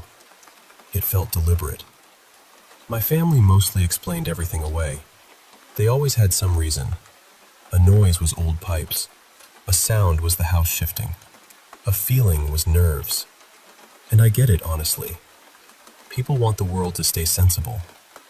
But when you are the one lying there in the dark, hearing footsteps stop outside your door night after night, sensible starts to feel very far away. It was not just the footsteps either. My grandmother had these framed photos hanging in the hallway, pictures of her children. They started falling off the wall over and over again. Usually it was the photo of my mother when she was about my age, and she looked so much like me then that it was unsettling even before everything else. At first, the family blamed vibrations from trucks on the road. Then the frames started ending up thrown across the hallway. One hit hard enough to crack. Eventually, one was hurled at my grandfather and cut his arm badly enough that my grandmother took every single picture down and put them away in the basement. After that, the hallway walls stayed bare. My sister came over one night when we were talking seriously about moving out together. She believed me more than most people did, because she had seen unexplainable things before too. That night, though, it was like the house decided to make its point. A door slammed in her face. Then the kitchen light switched off while the rest of the house still had power. Then we sat in the spare room and watched a computer chair begin to turn on its own. Slowly, smoothly, a full circle, then more, until it finally stopped facing straight toward us. She left right after that. I could not even blame her. Still, I remember feeling abandoned in a way that was hard to admit. For one night, I had hoped I would not be the only one carrying it. There were nights I woke up with the unmistakable feeling that something was standing at the foot of my bed, staring at me. You know that feeling when you can just tell you are being watched? It was that, except heavier, meaner. I would keep my eyes closed and pretend to be asleep because I truly did not know what I would do if I looked and saw someone there. Other things made no sense at all. The old thermostat would somehow trigger both the heat and the air conditioning, which should not have been possible. The vents would thunder with these violent banging sounds, like someone hitting metal with a bat. My things would disappear and then turn up later on the laundry table downstairs. Shoes, medication, a camera once. I started joking with the air out of pure exhaustion, telling whatever was there that if it borrowed my stuff, it could at least leave me something useful in return. Gallows humor, I guess. Humans do love decorating terror with sarcasm. Then I found EVP recordings, and that changed everything. I started leaving a recorder running during the quiet hours when I knew no one else would be home. At first it was awkward, honestly. Talking into an empty room, asking questions you are not sure anyone can hear.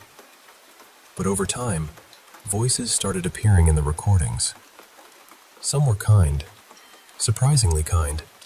If I sneezed, one would bless me. If I set down a cup of coffee before a session, I would sometimes capture what sounded like a polite thank you. That became my little ritual. I figured if I was asking unseen people to speak to me, the least I could do was offer some hospitality. Strange as that sounds, it seemed to matter. And yet, even with those gentle voices, the frightening activity never fully stopped. It was like there were different presences there. Some seemed warm, curious, maybe even protective. Others were not. One night, when the house was especially violent again with the banging and the mechanical chaos, I forced myself to record. Later, listening back through headphones, I heard the most chilling voice I had ever captured. It was mocking, intimate. It said something about whispering in my ear. That was the moment I stopped thinking I was just dealing with random energy or misunderstood spirits. That felt malevolent, intentional, like it wanted me afraid. By then, this had been going on for years. So one Sunday morning, after another session full of the kinder voices, I asked them for help. I remember feeling almost foolish, but also desperate. I told them there was something in that house terrorizing me, and if they could do anything, please do. After that, the worst activity stopped. Not forever, but long enough to feel like relief. And when it came back months later, I asked again, and again it stopped. Eventually it seemed to give up. Not long after, I left for college in another city. I finally got out of that house. But I still think about those years sometimes, because as frightening as they were also one of the only periods in my life when something impossible seemed to answer back. I did not get every explanation. I still do not know exactly what was there, or why some of it felt caring while one part felt cruel. But I know what I lived through. And for the first time in that house, I also know I was not entirely alone.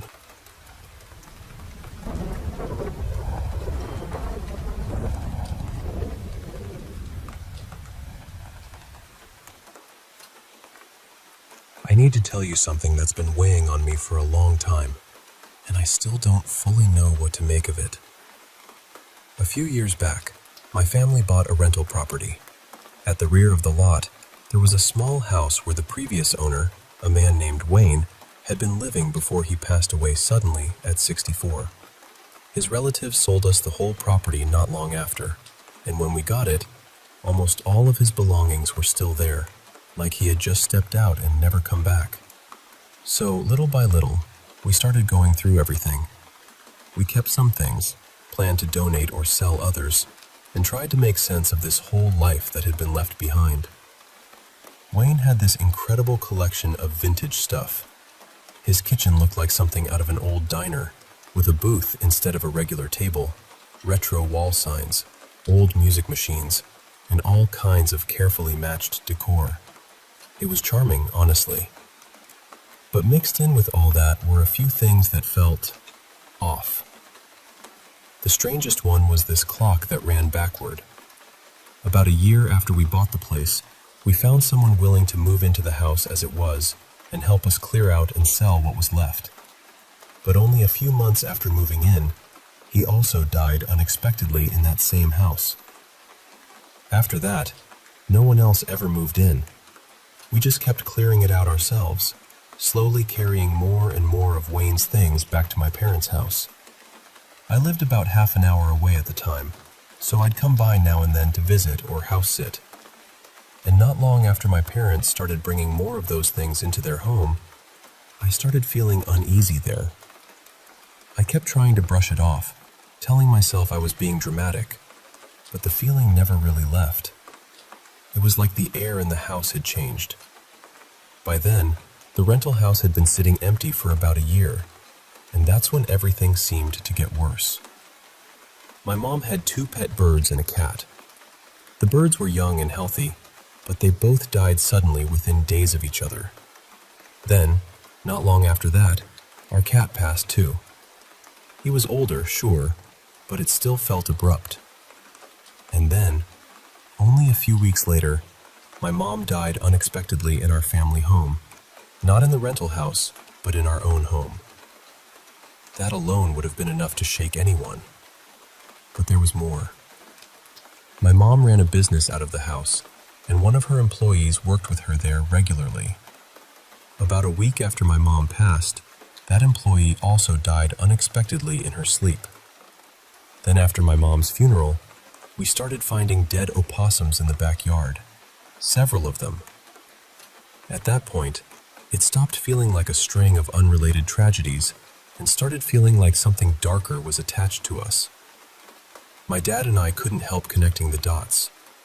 We started wondering if there was something angry, something heavy, something not at peace tied to that other house, or maybe to the things we had taken from it. Eventually, my dad got rid of most of what he had brought home, and over time, that awful feeling in my parents' house seemed to ease up. But here's the part that still has me on edge. Over the years, I kept a few of Wayne's things for myself. Nothing especially dramatic, or so I thought. Just an old pair of work boots, a couple of worn work shirts, one faded band tee, and some old beanbag chairs. Small things, harmless things. At least that's what I told myself. But about 6 months ago, that same feeling I used to get at my parents' house started showing up in my apartment. But now the feeling is back, and it's stronger than before. The only real change I can point to is that I recently added Wayne's old work boots to my regular shoe collection instead of keeping them tucked away. That might sound small, and maybe it is, but it's the one thing that shifted before everything started feeling worse again. Other than that, nothing changed. The rest of his things have been with me for years. I even looked into the history of the building, hoping maybe there'd be something there that could explain any of this, but I found almost nothing. I know the house itself was built sometime in the 1970s, and beyond that, I've hit a wall. So that's where I am now. I'm trying to understand what I'm dealing with, whether this is grief, coincidence, something spiritual, or something attached to the things we brought home. More than anything, I want to know how to make it stop for good. Because whatever this is, it doesn't feel finished. And I can't shake the feeling that somehow it followed us.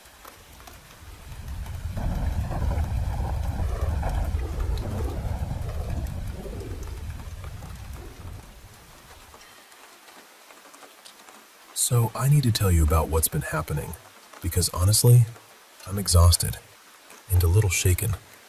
My partner Adrian moved into this old apartment building a little over a year ago. Pretty early on, people told us the place had a reputation. They said it was haunted. but in that casual way people say things when they don't have to be the ones sleeping there. Supposedly the spirit was harmless, maybe even the former property owner, just lingering around out of curiosity. At first, I tried to take that in stride. In the beginning, it was subtle. You know that awful feeling when you can tell you're not alone, even when the room is empty? It was like that. We'd catch little movements out of the corner of our eyes. My dog would suddenly start barking into blank space like someone was standing right there. I'd tell myself it was just nerves, just an old building settling, just my imagination filling in the blanks. But then it stopped feeling explainable. We started hearing loud knocks and bangs with no clear source. Lamps would flick on by themselves. A picture frame slid off the wall for no reason. Small things would disappear and turn up in strange places. And then one night, I saw something I still can't fully process. Not a vague shape, not a trick of the light. A full figure. Dark, human-shaped, but wrong somehow. Just a solid shadow standing where no one should have been. I've never seen anything like that before. A couple of weeks ago, I even felt something touch me. It startled me so badly that I just said out loud, "Please don't do that. I mean it." I didn't scream. I didn't panic. I just set a boundary, I guess, which is a strange thing to have to do with something you can't even prove is there. What makes this harder is that both Adrian and I have always been a little sensitive to this kind of thing. We used to stay with his grandmother, and her house had its own energy too. But that never felt threatening.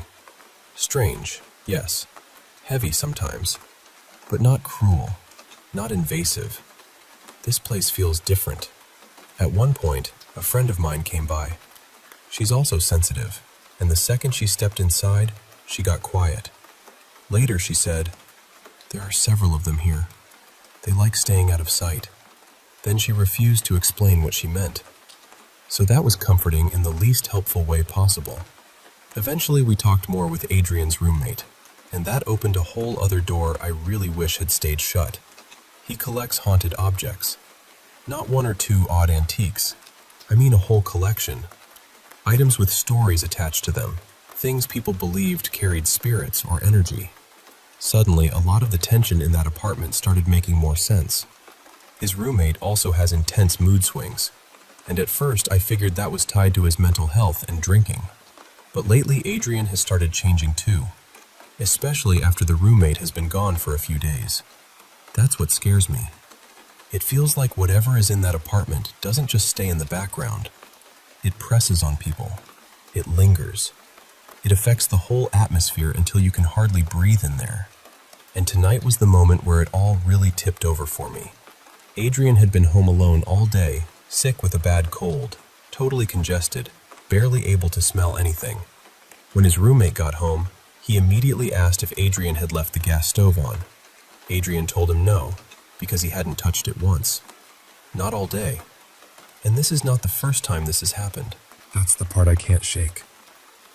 Because spooky noises are one thing, lights flickering are one thing.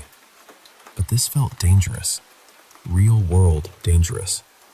The kind of thing that makes you stop treating it like a creepy story and start asking whether someone is actually safe in that space. So now I'm stuck. I don't know what the right move is. Part of me wants to do some kind of cleansing, but I also don't want to go barging in with fear and make everything feel more hostile. Not all of the energy there feels bad. Some of it feels neutral, maybe even old and sad more than malicious. I want to be respectful if there really is something lingering there. But respect only goes so far when the person you love is afraid to be in his own home. His lease ends in May, and we're supposed to move in together after that. I'm counting the days, honestly. But between now and then, I'm worried about his safety, his stress, his sleep, his peace of mind. I'm worried that whatever is in that apartment, or whatever is attached to those objects, is feeding on fear and instability. And I hate saying that out loud, because it sounds dramatic, but living through it has been worse than it sounds. At this point, I'm just trying to hold on to what's true. Adrian is scared. The atmosphere in that apartment feels wrong. The gas being turned on is not something I can shrug off. And whatever the explanation is, paranormal or not, something has to change. I just want him out of there safely. That's really all I care about now.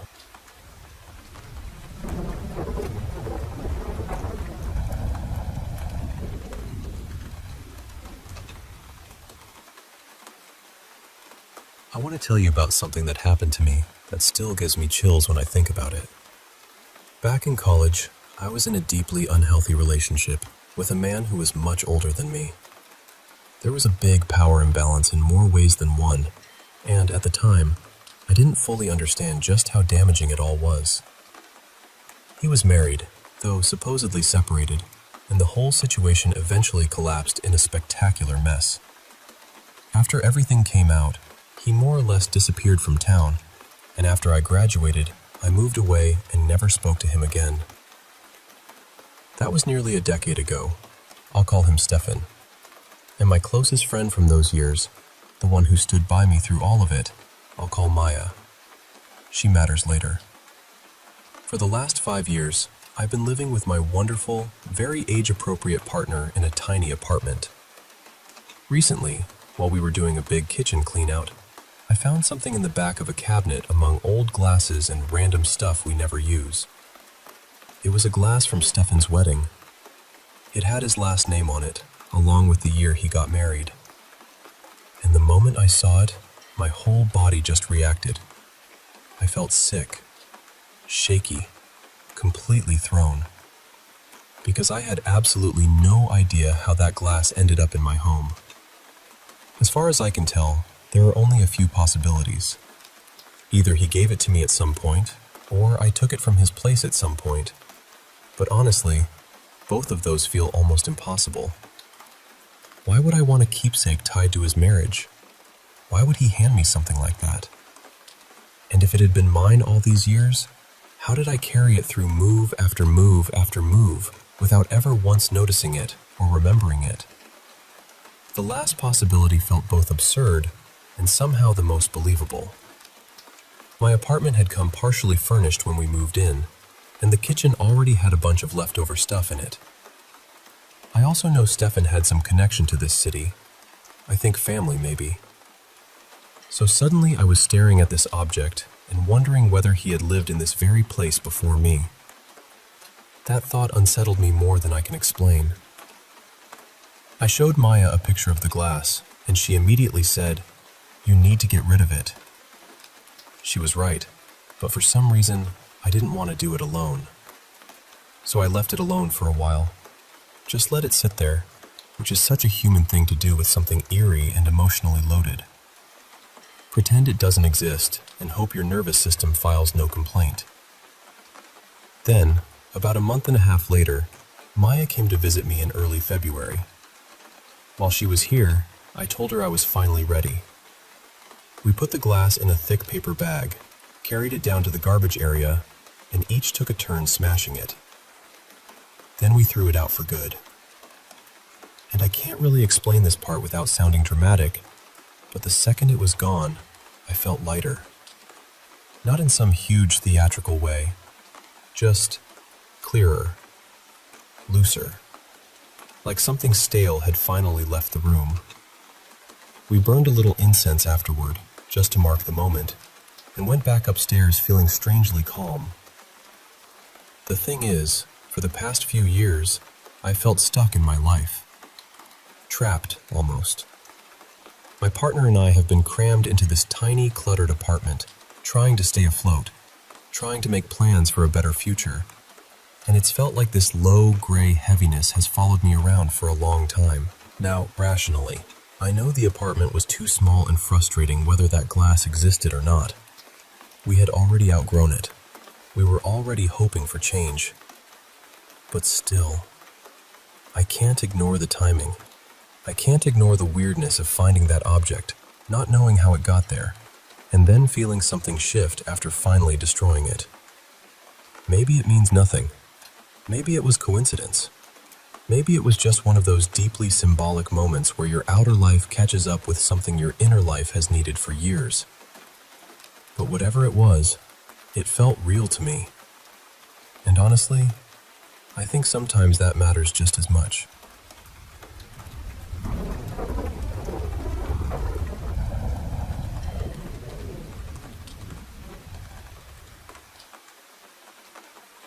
I want to tell you about something that has stayed with me for years, and even now, I still do not fully know what to make of it. Back in 2004, I had the chance to visit the Netherlands, and while I was there, I saw Vincent van Gogh's Wheat Field with Crows in person. It left a deep impression on me. I was such a huge admirer of Van Gogh that I bought a print of it and hung it up in my bedroom when I got home. At the time, it just felt like bringing back a piece of something beautiful and powerful. Not long after that, though, life became very difficult. In 2005, I was in college, and that year was one of the hardest seasons I can remember, both emotionally and academically. At first, I brushed it off as life simply being hard, but later, after reading more about Van Gogh's mental and emotional state around the time he painted Wheat Field with Crows, I started to wonder whether keeping that image so close to me had somehow affected the atmosphere around me.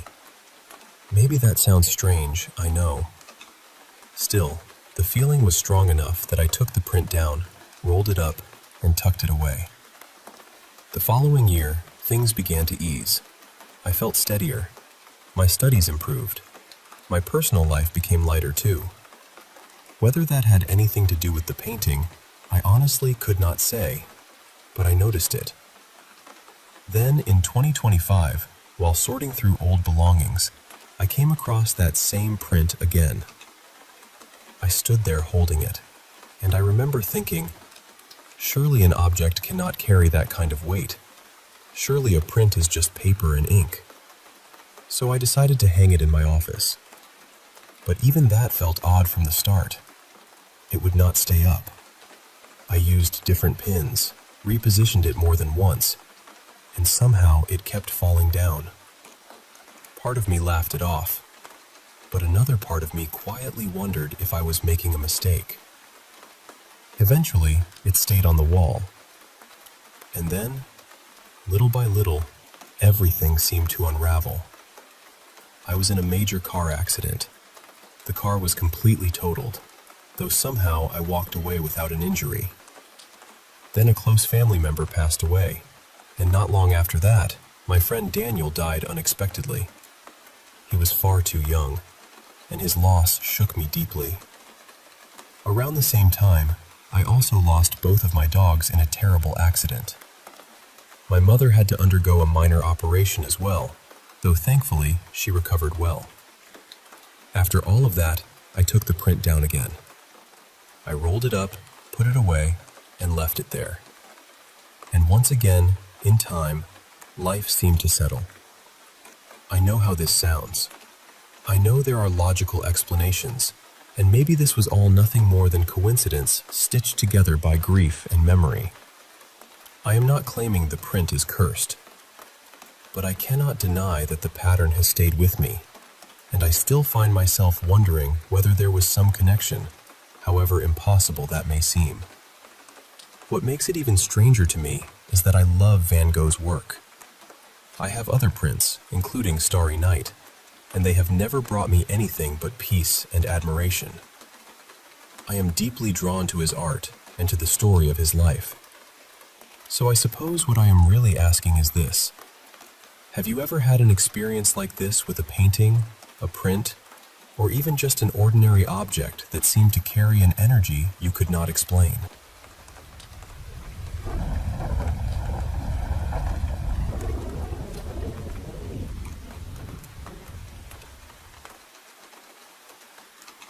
You know those places that feel strange the second you step inside? Mara's house was like that for me. Years ago, when my husband was still my boyfriend, we stayed there for a couple of nights to house sit and pet sit while she was out of town. We were young, no kids yet, and she even left us her card so we could grab breakfast in the morning. Naturally, we accepted, because apparently free breakfast is enough to make people ignore every bad feeling in their body. The house was old, the kind of old that seemed to hold on to things. People in the family always talked about odd activity there, and even before that night, I'd felt like something in the house was watching. Nothing dramatic, just a presence. Heavy, quiet, waiting. What made it even stranger was the history around it. A few years later, my husband told a coworker about what happened to us there, and the man went pale. He said he'd actually gone to that exact house with a paranormal investigation team, and they had to leave because of the basement. That basement had a dirt floor, which somehow makes everything worse, because apparently human beings built stairs into nightmares and called it architecture. Before our stay, Mara had told us how the little kids in the family used to talk about seeing 3 figures there: an old woman, a little girl, and what they called the Dragon Man.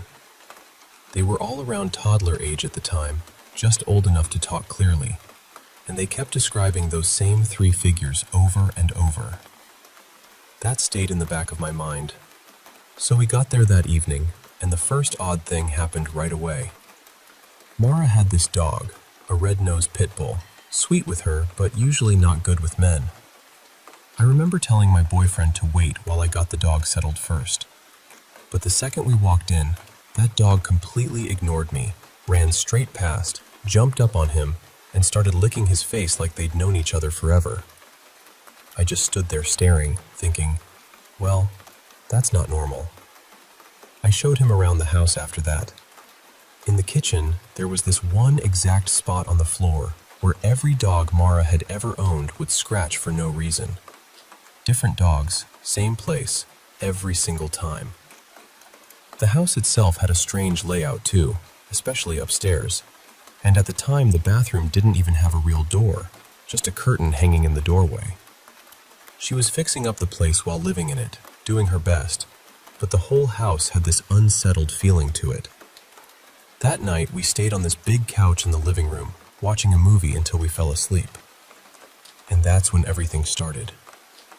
We kept waking up at the same time, not once, over and over. No loud noise, no dog barking, no reason at all. We'd both just open our eyes, look at each other, and then look toward the kitchen. After the first couple of times, the dog had moved and was practically pressed against my boyfriend, almost like he was guarding him. I remember noticing the bathroom curtain moving too, slowly, even though there wasn't any fan running and no window open. Every time I woke up, I had the same awful feeling.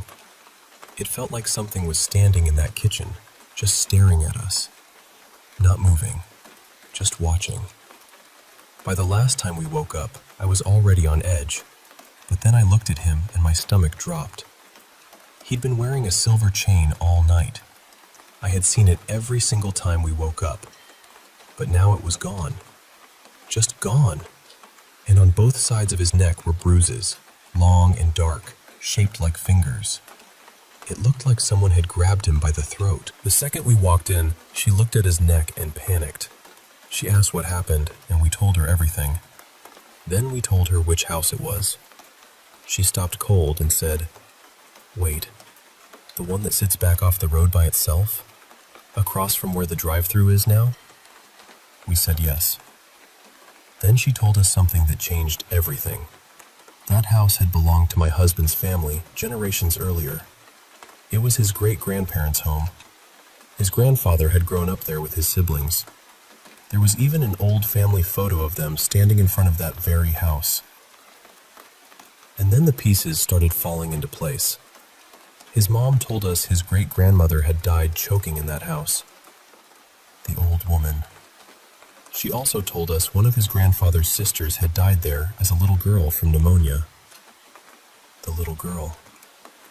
When we told her about the dragon man the children kept seeing, and about the spot in the kitchen where the dogs always scratched, she got quiet. Then she told us a darker part of the family story. Years before, while my husband's great-grandfather was away working, his great-grandmother had been assaulted and became pregnant.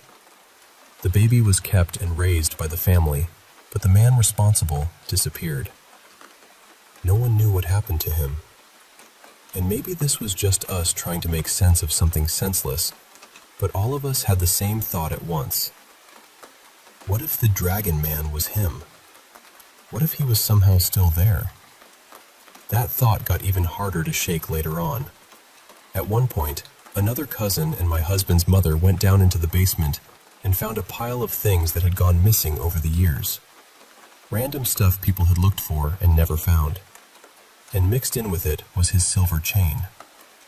They said when they got closer, something growled at them from the darkness, and they ran right back out. Frankly, a sensible decision for once. Even that paranormal team I mentioned earlier barely lasted a minute in the basement before leaving. So when I tell you this story, I know how it sounds. I really do. If I hadn't lived through it myself, I'd probably be the first person trying to come up with a logical explanation. But I saw that chain around his neck every time we woke up. I saw those bruises. I felt that presence in the kitchen. And some things are a lot harder to dismiss when you've been the one lying there in the dark.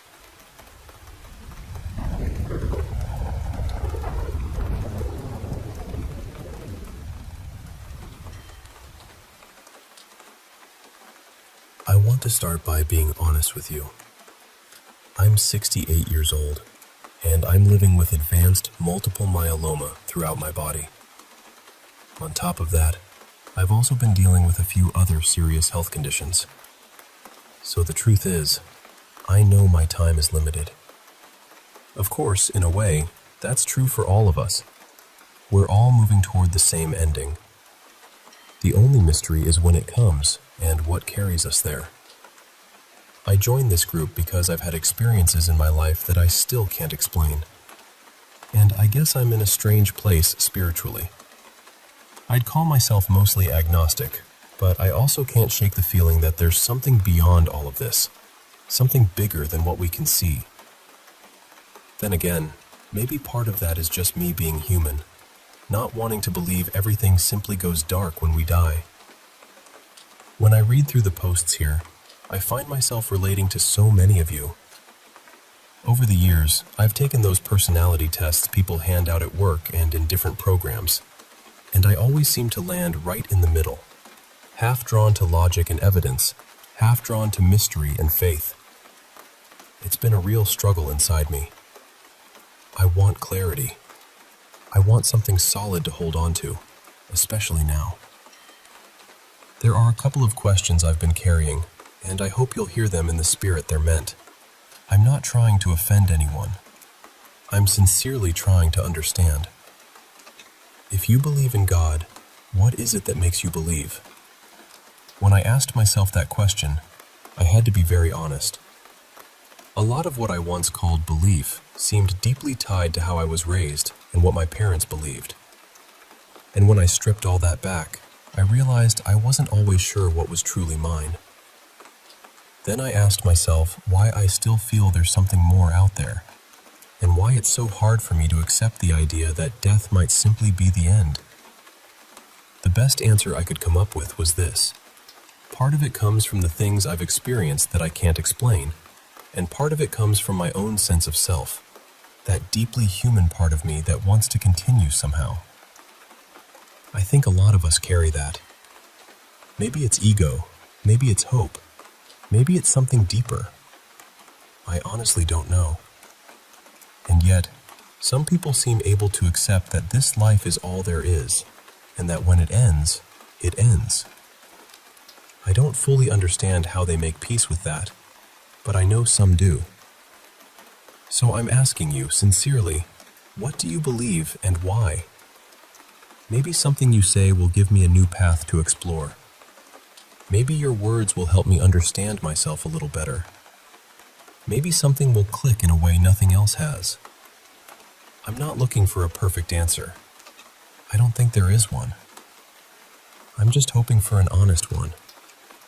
And truly, I mean no offense by any of this. I believe there's room here for every perspective. There's no wrong answer.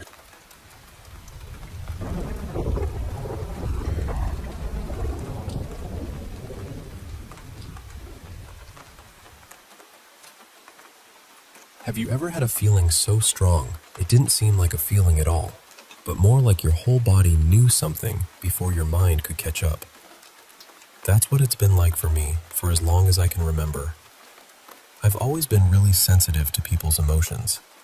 I can pick up on someone's mood, their pain, the energy around them, sometimes even from something as small as a text message. At times, it's so intense that I actually feel it physically, like this deep ache in my chest that comes out of nowhere. A few years ago, before my father passed, I had this heavy, awful sensation sitting in my chest for days. I didn't understand it at the time. I just kept thinking over and over that death was near. The strange part was, I wasn't in contact with my father then, and I had no idea he was so close to the end. But something in me seemed to know. I've also had moments after people passed where I felt them around me so clearly it was hard to explain away. After my brother Rowan died, I felt him near me one night, as if he'd come just to let me know he was there. I remember feeling what seemed like a gentle squeeze on my arm. Another time, I set 2 chairs facing each other in my living room, and I just sat there with this overwhelming sense that we were having a real conversation somehow. At my father's funeral, I could see him so vividly in my mind. It felt as though he was standing right there in front of his casket, calm and present, telling me everything was proper, that everything was as it should be. A few days later, I felt him again in my kitchen, so strongly that I stopped what I was doing and just stood there. There have also been a couple of moments that still unsettle me because they felt so specific. Once, my dog was completely fine, healthy as far as anyone knew, and out of nowhere, I got this sinking certainty that he was going to die the next day. And then he did. It was heartbreaking. Another time, I had the phrase "heart attack" stuck in my head all day. It kept repeating, almost absurdly, like a song lyric I couldn't get rid of. I even joked about it without understanding why it wouldn't leave me alone. That evening, Rowan died from a heart attack. That one has stayed with me in a way I can't really describe. I don't love having experiences like this. They've scared me, and at one point the feelings became so overwhelming that I had to start medication just to quiet everything down and get some rest. I was exhausted, overstimulated, and even waking up frightened in the night. So I had to take a step back and protect my peace. I still don't know exactly what to call all of this. Maybe it's clairsentience. Maybe it's grief, intuition, sensitivity, or some combination of things nobody fully understands. I just know these experiences have felt real to me. And I guess what I really want to know is this. Has anyone else ever felt like they sensed a death before it happened? Has anyone else carried something like that?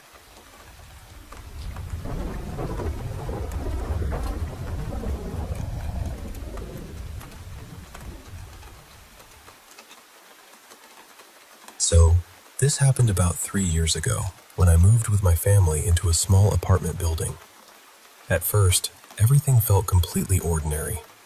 It was quiet, nothing unusual, just a normal place to live. Then, about a year later, a new neighbor moved into the room right next to ours. She was an older woman, maybe in her late 50s or 60s. For the first couple of weeks, nothing really stood out about her. She kept to herself, and life went on like usual. But one afternoon, my mom and I saw her doing something outside her door that honestly unsettled us. She was holding a broom, and she had this container with some yellowish liquid in it. She would step out of her room, pour a little of the liquid onto the floor, then start sweeping in this repetitive way. Then she would go back inside, come out again, pour more, and sweep again.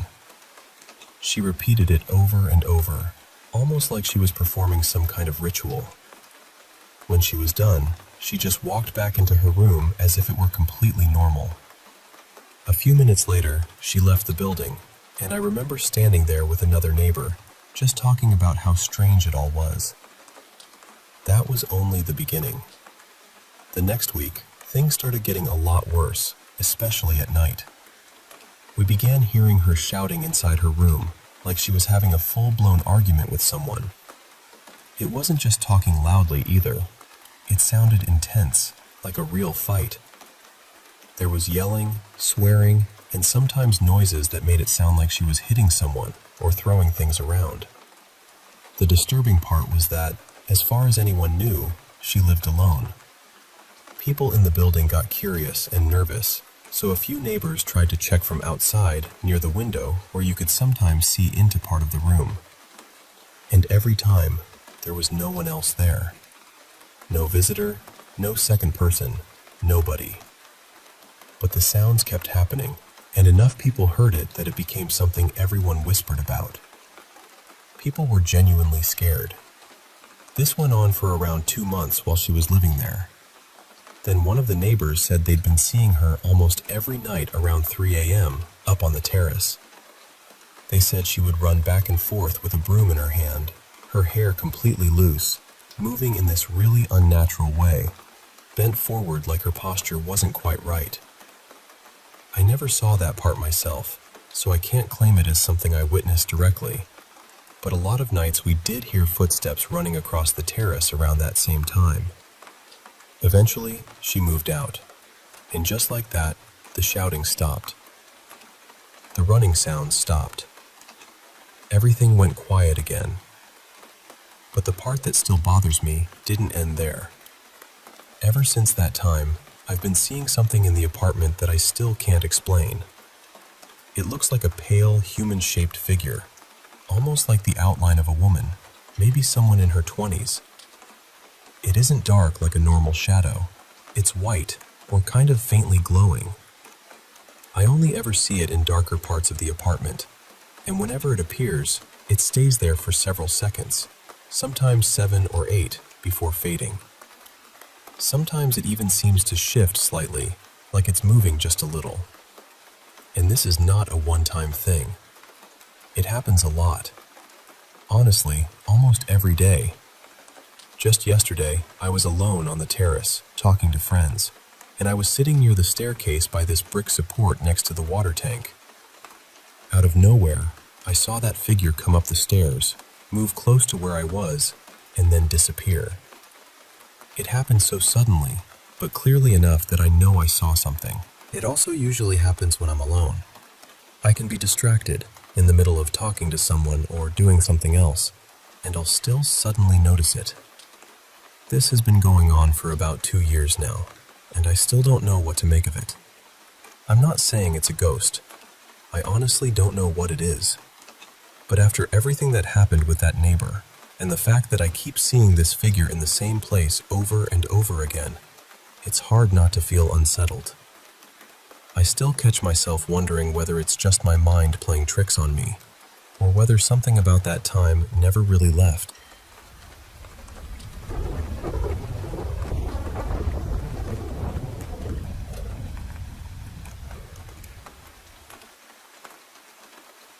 I want to tell you about my Nana's house, because honestly, it feels like the heart of our whole family. The place is more than a century old, sitting right in the historic part of town where every street seems to carry some old story. Nana and my pop have lived there for well over 60 years, and for as long as I can remember, that house has held all of us together. They raised 5 children there, and later all of us grandkids seem to grow up inside those walls too. Birthdays, holidays, grief, laughter, all of it somehow ended up in that house. But there was always one room that felt different. We used to call it the Violet Room. It was impossible to miss. The walls, the trim, even the high ceiling were all painted in this faded lavender shade, and it was filled with old furniture, family portraits, and the kind of quiet that made you lower your voice without even thinking about it. Every time you passed by, you had this strange feeling that someone was already in there, just watching quietly. Not in a cruel way, not even in a threatening way. It was more like you had stepped into a place that belonged to someone else, and they weren't thrilled about being disturbed. The first time anything ever really happened to me in that room, I was 13. It was not long after my mother's funeral. I was sitting there alone, crying into my hands on a little settee near the wall, just completely overwhelmed. Then I felt the cushion dip beside me, like someone had come in and sat down close. I heard the soft shift of weight. I remember thinking it was Nana coming to comfort me, so I turned and reached out to hug her. But there was no one there. I can still remember the feeling of my arms just falling into empty air. At the time, I told myself maybe it was my mother. Maybe that was wishful thinking. Maybe grief does strange things. I still do not know. But after that, even when nothing happened for years, I never lost the feeling that the room was never truly empty. Then years passed. 14, maybe a little more. A few weeks ago, my sister and I went to stay with Nana after she had a health scare. By then, the old settee had been replaced with a narrow iron bed, and for the first time in my life, I ended up sleeping in that room overnight. I tried not to let the old memories get to me.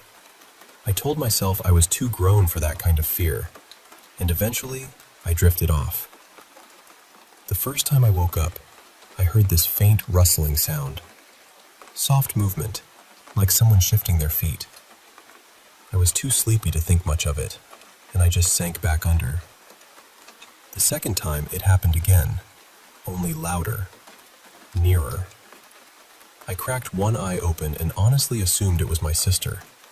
She was pregnant at the time, and I figured she was wandering the hallway or coming in to ask me something. But the door was closed, completely closed, and the moment I looked toward it, everything went still. I lay there for a minute, listening, then convinced myself it had to be something in the hallway. An old house makes noise, right? That is what I told myself anyway. Then it happened a third time. There was a soft tap against the metal bed frame, followed by the long groan of a floorboard right beside me. That sound pulled me fully awake. I pushed myself up on my elbows, my heart pounding so hard I could hear it in my ears. I stared at the door first, still shut. Then I listened. The floor creaked again. Slowly, not faded, not trailed off. Stopped. And in that moment, the strangest thought hit me. It did not feel like I had been threatened. It felt like I had been looked over, studied. I barely slept after that. The next morning, I told my sister everything, and she got this look on her face that made my stomach turn. Then she said, "You know, no one slept in that room since it was Mom's room back in the 70s.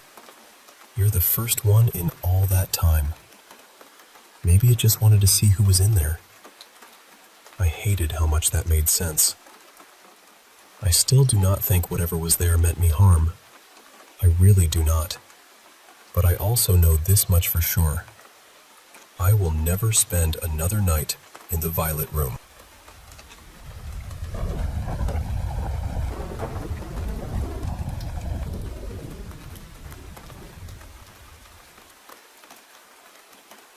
I live in a house that was built in 1969, and it was the very first one on the street.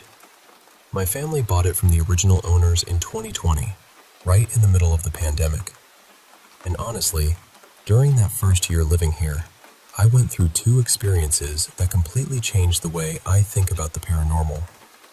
The first one still gives me chills when I talk about it. It happened in the middle of the night, around 3:15 a.m. I was asleep in bed, facing the wall, because my bed was pushed right up against it. Out of nowhere, I heard my bedroom door handle turn, and then I heard the door slowly creak open. I froze. I remember glancing back over my shoulder, still half asleep, trying to figure out if maybe it was my mom or my stepdad coming in for some reason. But when I turned all the way around to look, the door was shut. Completely shut. I cannot explain the fear that hit me in that moment. I just sat there staring, too scared to move. After a minute, I got out of bed and stood by the door, trying to build up the courage to open it. When I finally did, The hallway was empty. Every door was closed. No one was there. Even my cat, who usually follows me everywhere and always seems to be underfoot, wasn't around. I still don't know how I managed to go back to sleep after that, but somehow I did. The next morning, I asked my mom if she had opened my door during the night. She said no. My stepdad said no too. That was the moment I stopped brushing things off. That was the moment I really started to believe something in this house might not be easy to explain. The second experience happened not long after that. I was sitting at my desk, just working on my computer, totally focused on what I was doing. Then suddenly, a cotton ball dropped right in front of my face. Not off to the side, not from across the room, right in front of me. It startled me so badly. I just sat there in shock, trying to understand how that could have happened. I did have some cotton balls nearby, and there was a fan in the room, so I tried to be rational about it. I thought maybe the fan had somehow blown one toward me. But the thing is, that didn't make sense. I actually tested it afterward. I tossed a cotton ball toward the fan, and it just fell. I even threw one up into the air to see if the airflow would catch it, and it still just dropped. There was no way that fan could have made one float out and land like that, right in front of my face. Since then, other things have happened in the house too. My stepdad has woken up after hearing what sounded like screaming right into his ear. My mom has seen someone walk past her room more than once, even when no one was there. And me, I still hear little things at night sometimes. Small sounds in my room, like something shifting or moving when everything should be still.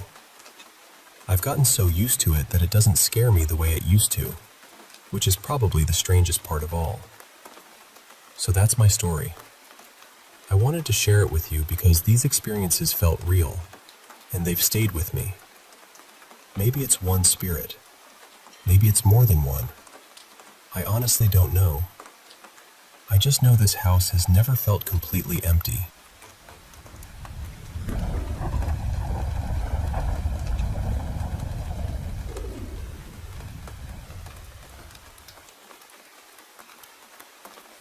I want to tell you about something that happened to me more than 30 years ago, and even now, I still don't know what to make of it. I was 6 years old, spending the summer in the countryside with my grandmother when I disappeared for 2 days. That Sunday morning, the house woke up early like it always did.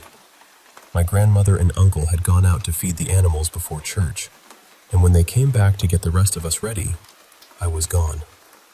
My shoes were still there by the bed. The only things missing were the clothes I'd slept in. Everyone panicked. The police were called. My parents were contacted from hundreds of kilometers away, and people searched the area with dogs, but there was nothing.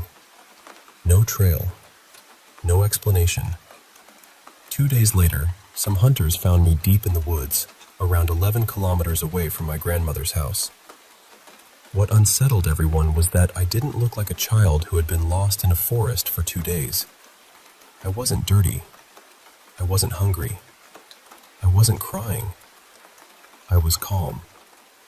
I was carrying a book, and I was wearing clothes that were too small for me, like they belonged to another child.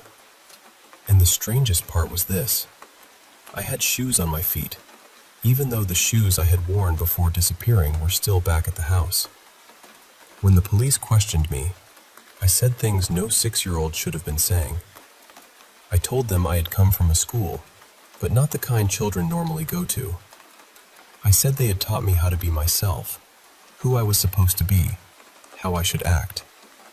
I said there were many children there, boys and girls together, and that we slept in one room and ate simple food, mostly vegetables. I remember saying that when we looked through the windows, it was like seeing water everywhere, as if we were underwater, except there were no fish. All the adults looked alike, and we called each of them only teacher. I also told them that each child had been given a life to learn. We were shown families on screens, and we had to study them. The book I was found holding apparently had photographs of my relatives, neighbors, family friends, even people from the daycare I had attended. I could identify them by name, but I couldn't say anything personal about them. It was as if I had memorized a role without living any of it. The hardest part came when I was brought home. My mother looked at me and said I was not her son. She said the birthmark on my left ear was gone, a mark she knew well because she had refused to let doctors remove it when I was born. She went back to the police with photographs, insisting that the child they had returned to her was not me. They filed her complaint, but no one truly listened. And it wasn't just her. My grandmother had several dogs around the house, and they no longer recognized me. They barked and snarled until my uncle had to keep them locked away for days. My mother still took care of me after that, but there was always a distance in her, as if she were waiting for someone else to come back. A few months later, another strange detail came up. Before I vanished, I'd had a small procedure on my tongue because it was affecting my speech. After I returned, the doctor checked and said there was no sign it had ever been done. My tongue tie was there again, thicker than before. I had also once cut my foot badly on broken glass, and that scar was gone too. My mother never forgot any of this. Neither did I. As I grew older, that feeling never left me. The feeling that I had arrived in the middle of someone else's story. I knew people, but I didn't feel connected to them. I spoke when spoken to. I was quiet, distant. My mother would sometimes look at me and ask, "Who are you?" or "Where is my son?" Those words stay with a person. Later, I built a life. I studied, joined the military, became a pilot, and served for many years.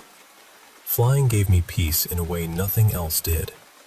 Being alone felt natural to me, almost necessary. I lived normally on the outside, but underneath that, I always carried the same question. If a child really was taken that night, why was I the one left behind? Years later, after a relative found parts of the old police file, I tried to investigate it myself. I read transcripts. I looked for records. I followed every thread I could. Some of it led nowhere. Some of it only made things stranger. The hunters, for example, told police they thought they had seen another figure with me in the woods just before they reached us. Maybe a woman, maybe older, wearing something dark green. They said that person seemed to wave and then vanished. Near a creek, they found barefoot prints larger than mine, not a child's. Then there was something else. Before deployment overseas, I went through routine medical testing. The doctors found that I had no measurable immunity from my childhood vaccinations. They repeated everything. That alone proves nothing, I know. But it was one more loose thread in a story already full of them. At one point, I even tried hypnosis. It wasn't supposed to be about the disappearance at all. I went because I wanted to stop smoking. But during the session, when the therapist called me by my name, I corrected her. I told her that wasn't my name. When she asked what she should call me, I said, "Call me by my real name. I'm B72. Not B71, B72. I still don't know why that was the number that came out of me. I told her a nun had given me that name, a woman in a dark red robe with her hair covered, someone who taught me how to dress, wash, eat, and behave. The therapist stopped the session soon after. I never went back. So that is what I'm left with. A vanished birthmark. Missing scars. No memory of my early childhood. Strange statements on police tapes. A mother who believed until the end that I was not the child she gave birth to. And somewhere inside me, a quiet certainty that something happened in those 2 days. Something no one ever truly explained. I can't tell you exactly what it was. I can't point to one theory and say, that's the answer. But I've lived my whole life with the sense that I was placed into a family that was waiting for someone else. And sometimes I still wonder about that other boy.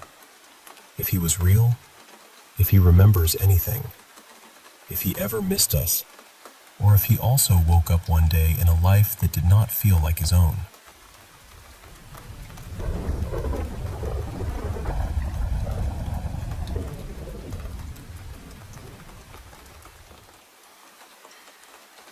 I still think about this sometimes, and even now it gives me that same feeling in my chest. This happened about 6 years ago, back when I was living alone in a small apartment on the second floor of a pretty ordinary building. There was nothing especially eerie about the place. It looked normal, felt normal, and the neighborhood was usually so quiet at night you could hear the hum of the hallway lights. One night, I woke up suddenly to 3 loud knocks on my front door. Knock, knock, knock. I remember lying there for a second, trying to figure out if I was still half asleep. Then I grabbed my phone and saw it was 3:07 in the morning. And right away, that felt wrong. Nobody knocks on your door at that hour unless something's happened. So I got up and walked to the door, still groggy, and looked through the people. There was no one there. I just stood there, staring down the hallway, waiting to catch someone turning the corner or heading for the stairs. But the hall was completely empty. My apartment faced a long, straight stretch, so there's no way someone could have knocked and disappeared that fast without me seeing them. I told myself maybe I'd dreamed it. You know how your mind tries to smooth things over when something doesn't make sense. So I went back to bed. About 15 minutes later, it happened again. 3 knocks, same rhythm, same force. This time, I got to the door almost immediately and looked out again. Still nothing. No footsteps, no doors closing, no sound from the elevator. Just silence. That was the moment it really got under my skin. I didn't even consider opening the door after that. I went straight to the couch and sat there with all the lights off, just watching the entrance like that was somehow going to make me feel more in control. Human beings really do love pretending a couch turns them into a security system. Nothing else happened for the rest of the night. The next morning, I mentioned it to the woman across the hall. I asked if she'd heard anyone knocking on my door in the middle of the night. She looked at me for a second and said, "Was it 3 knocks?" The second she said that, my whole body went cold. I told her yes. And then she said the person who lived in my apartment before me had complained about the same thing. Same pattern, same time of night. 3 knocks, and no one there. I stayed in that apartment for another 7 months after that. It never happened again. But I'll tell you this, and I mean it. I never once went near that door after a late-night knock without my heart pounding. Some things only have to happen once or twice before they stay with you.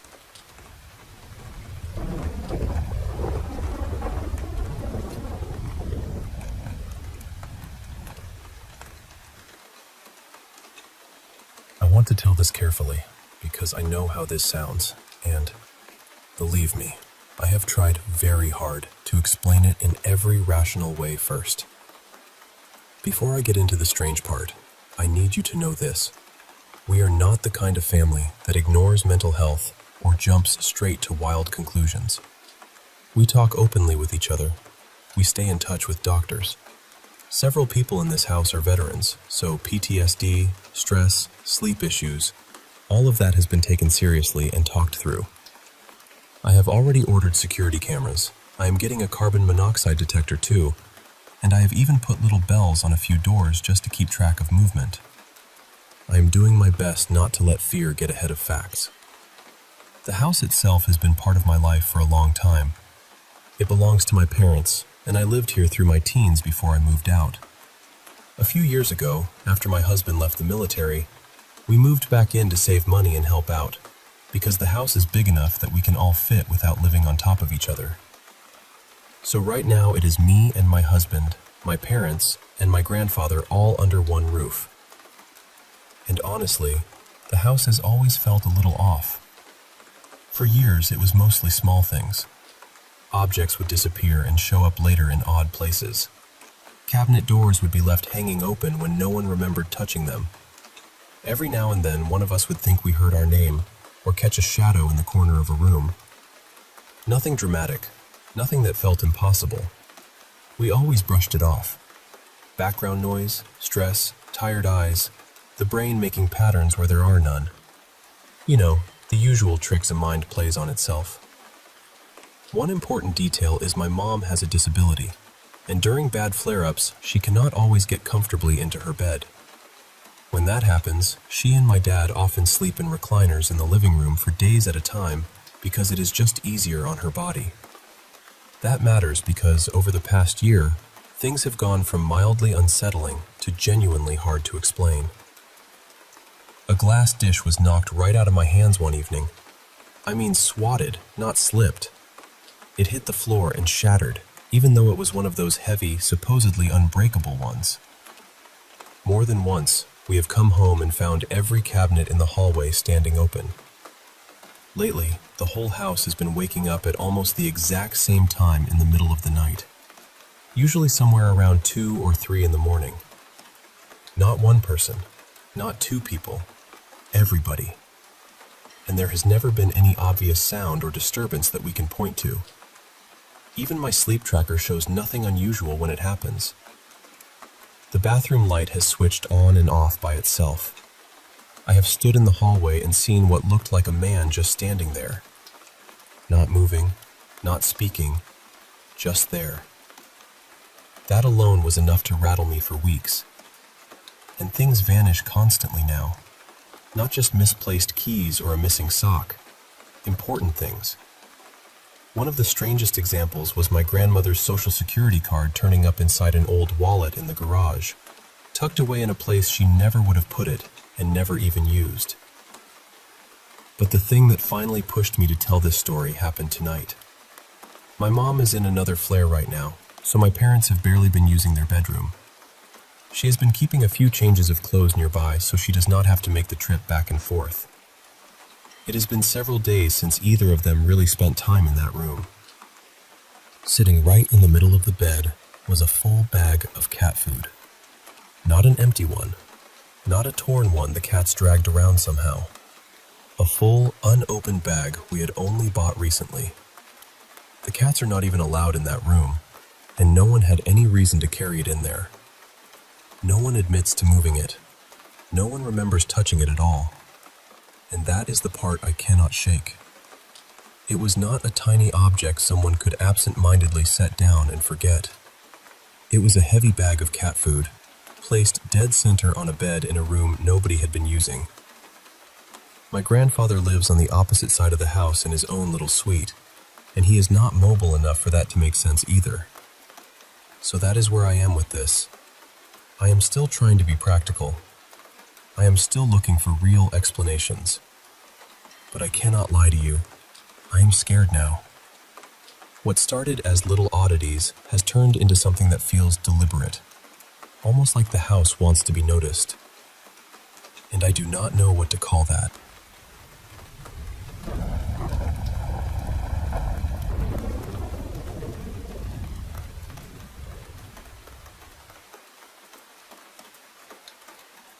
This happened about 6 years ago, when I was in 8th grade.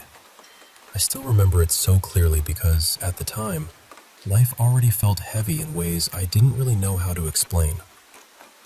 My family was going through some financial problems, and at school, you had to pay for the required gym clothes. I didn't have them yet, so after gym class, I stayed behind to talk with the teachers about it. Because of that, I ended up being the last one left in the locker room. I was just finishing getting changed when I started hearing this strange whistling sound. At first, I honestly thought it was another student messing around, but within a few seconds, I realized it wasn't normal at all. It was this awful, high-pitched whistle, almost melodic in a weird way, like it rose and fell in a sing-song pattern. The strangest part was that it didn't seem to come from one spot. It felt like it was bouncing off every wall, like the whole locker room was making the sound. I tried to ignore it and headed over to where everyone else was waiting by the door for the lunch bell. But the whistling seemed to follow me. So I asked somebody, "Do you hear that?" And they just looked at me like I was confused. Nobody knew what I was talking about. No one else seemed to hear anything at all.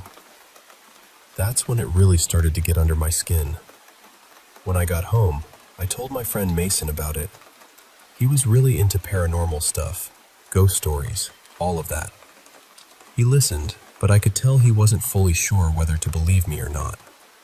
Somehow, and I honestly don't even know why, I convinced myself that what I'd heard was some kind of death whistle. I know that sounds dramatic now, but back then I was a kid, and once that idea got into my head, I couldn't shake it. For the next week, I was genuinely scared that something terrible was going to happen to me. Then one night, things got even stranger. I woke up sometime in the middle of the night, probably around 2 or 3 a.m. The room was dark and still, and as I was waking up, I heard what sounded like a woman humming softly under my bed. It only lasted maybe 3 seconds, but it was enough to make my whole body freeze.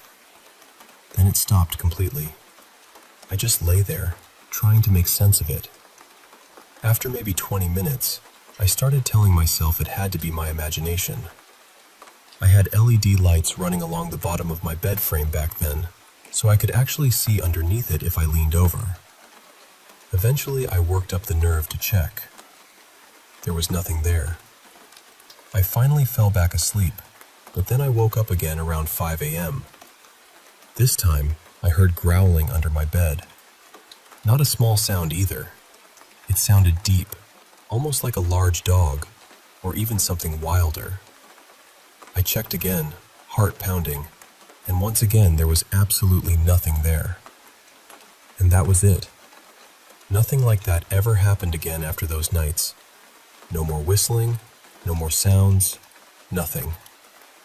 But I still think about it sometimes, because even now I can't really explain any of it. Maybe it was stress. Maybe my mind was playing tricks on me. Or maybe it was something I'll never understand. All I know is that, for a little while, it felt like something unseen had attached itself to me, and I've never forgotten how real that fear felt.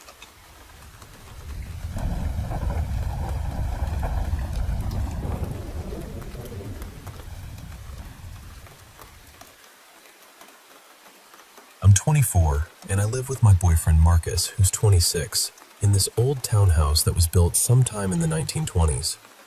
It has a lot of character, which used to feel charming. Lately, though, it's just been feeling unsettling. For the last several weeks, I've been having these really strange experiences, mostly when I'm either falling asleep or just starting to wake up. I'll see figures in my room. Usually they look like people, just standing there, but sometimes they seem off somehow, almost twisted or dark in a way I can't really explain. They never stay long. Usually it's only for a minute or two, and if I turn on a light or fully wake myself up, they disappear. That was already creeping me out, but then one night, something happened that honestly scared me more than anything else so far. My boyfriend wasn't supposed to be home that night. He had stayed over at his parents' place because he had to be up early the next morning. I was in bed, just starting to drift off, when I heard someone coming up the stairs. I could hear quiet talking too, like someone was on the phone. It sounded enough like Marcus that I didn't panic. Our bedroom doesn't have a proper door, just a heavy curtain, and I heard it move open like someone had stepped into the room. I was half asleep and facing the wall, and then I felt the mattress sink behind me, like someone had climbed into bed. A second later, I felt what seemed like an arm wrap around my waist. I remember thinking it was him, so I didn't question it. I just started relaxing back into sleep. Then, all at once, it hit me. Marcus wasn't supposed to be there. I went completely awake in an instant. My whole body locked up. I was staring straight at the wall, too scared to even turn around, but I could still feel the weight behind me on the bed, and that arm resting around my waist. I was suddenly convinced someone had broken into the house and gotten into bed with me. I lay there frozen for what felt like forever, probably 30 or 40 seconds, trying to decide what to do. My heart was pounding so hard I could hear it. Finally, I thought, I have to do something. So I spent another few seconds just trying to work up the nerve, and then I threw my arm back as hard as I could to hit whoever was behind me. And the second I did, the weight vanished. There was no one there. No one at all. Since that night, I've started noticing things even when I'm fully awake during the day. I'll catch these quick glimpses of someone-shaped figures in the house, usually near my bedroom, by the staircase outside the room, or near the bathroom attached to it. It's always just for a split second. I'll think I saw a person standing there, but the moment I turn and look straight at it, it's gone. They've never spoken to me. They've never touched me again. But some of them look deeply unsettling, and I can't shake the feeling that something is wrong. I'm not taking any new medication. Nothing major in my life has changed recently, and my stress level is pretty normal for me. That's part of why this feels so hard to explain. I'm planning to see a doctor soon because whatever this is, it's starting to scare me in a real way. I don't have a primary care doctor right now, so I'm still figuring out where to start. I just know I can't keep pretending it's nothing. I'm lying here under the blankets while I say all this, feeling ridiculous and terrified at the same time. And honestly, I'm scared to go to sleep.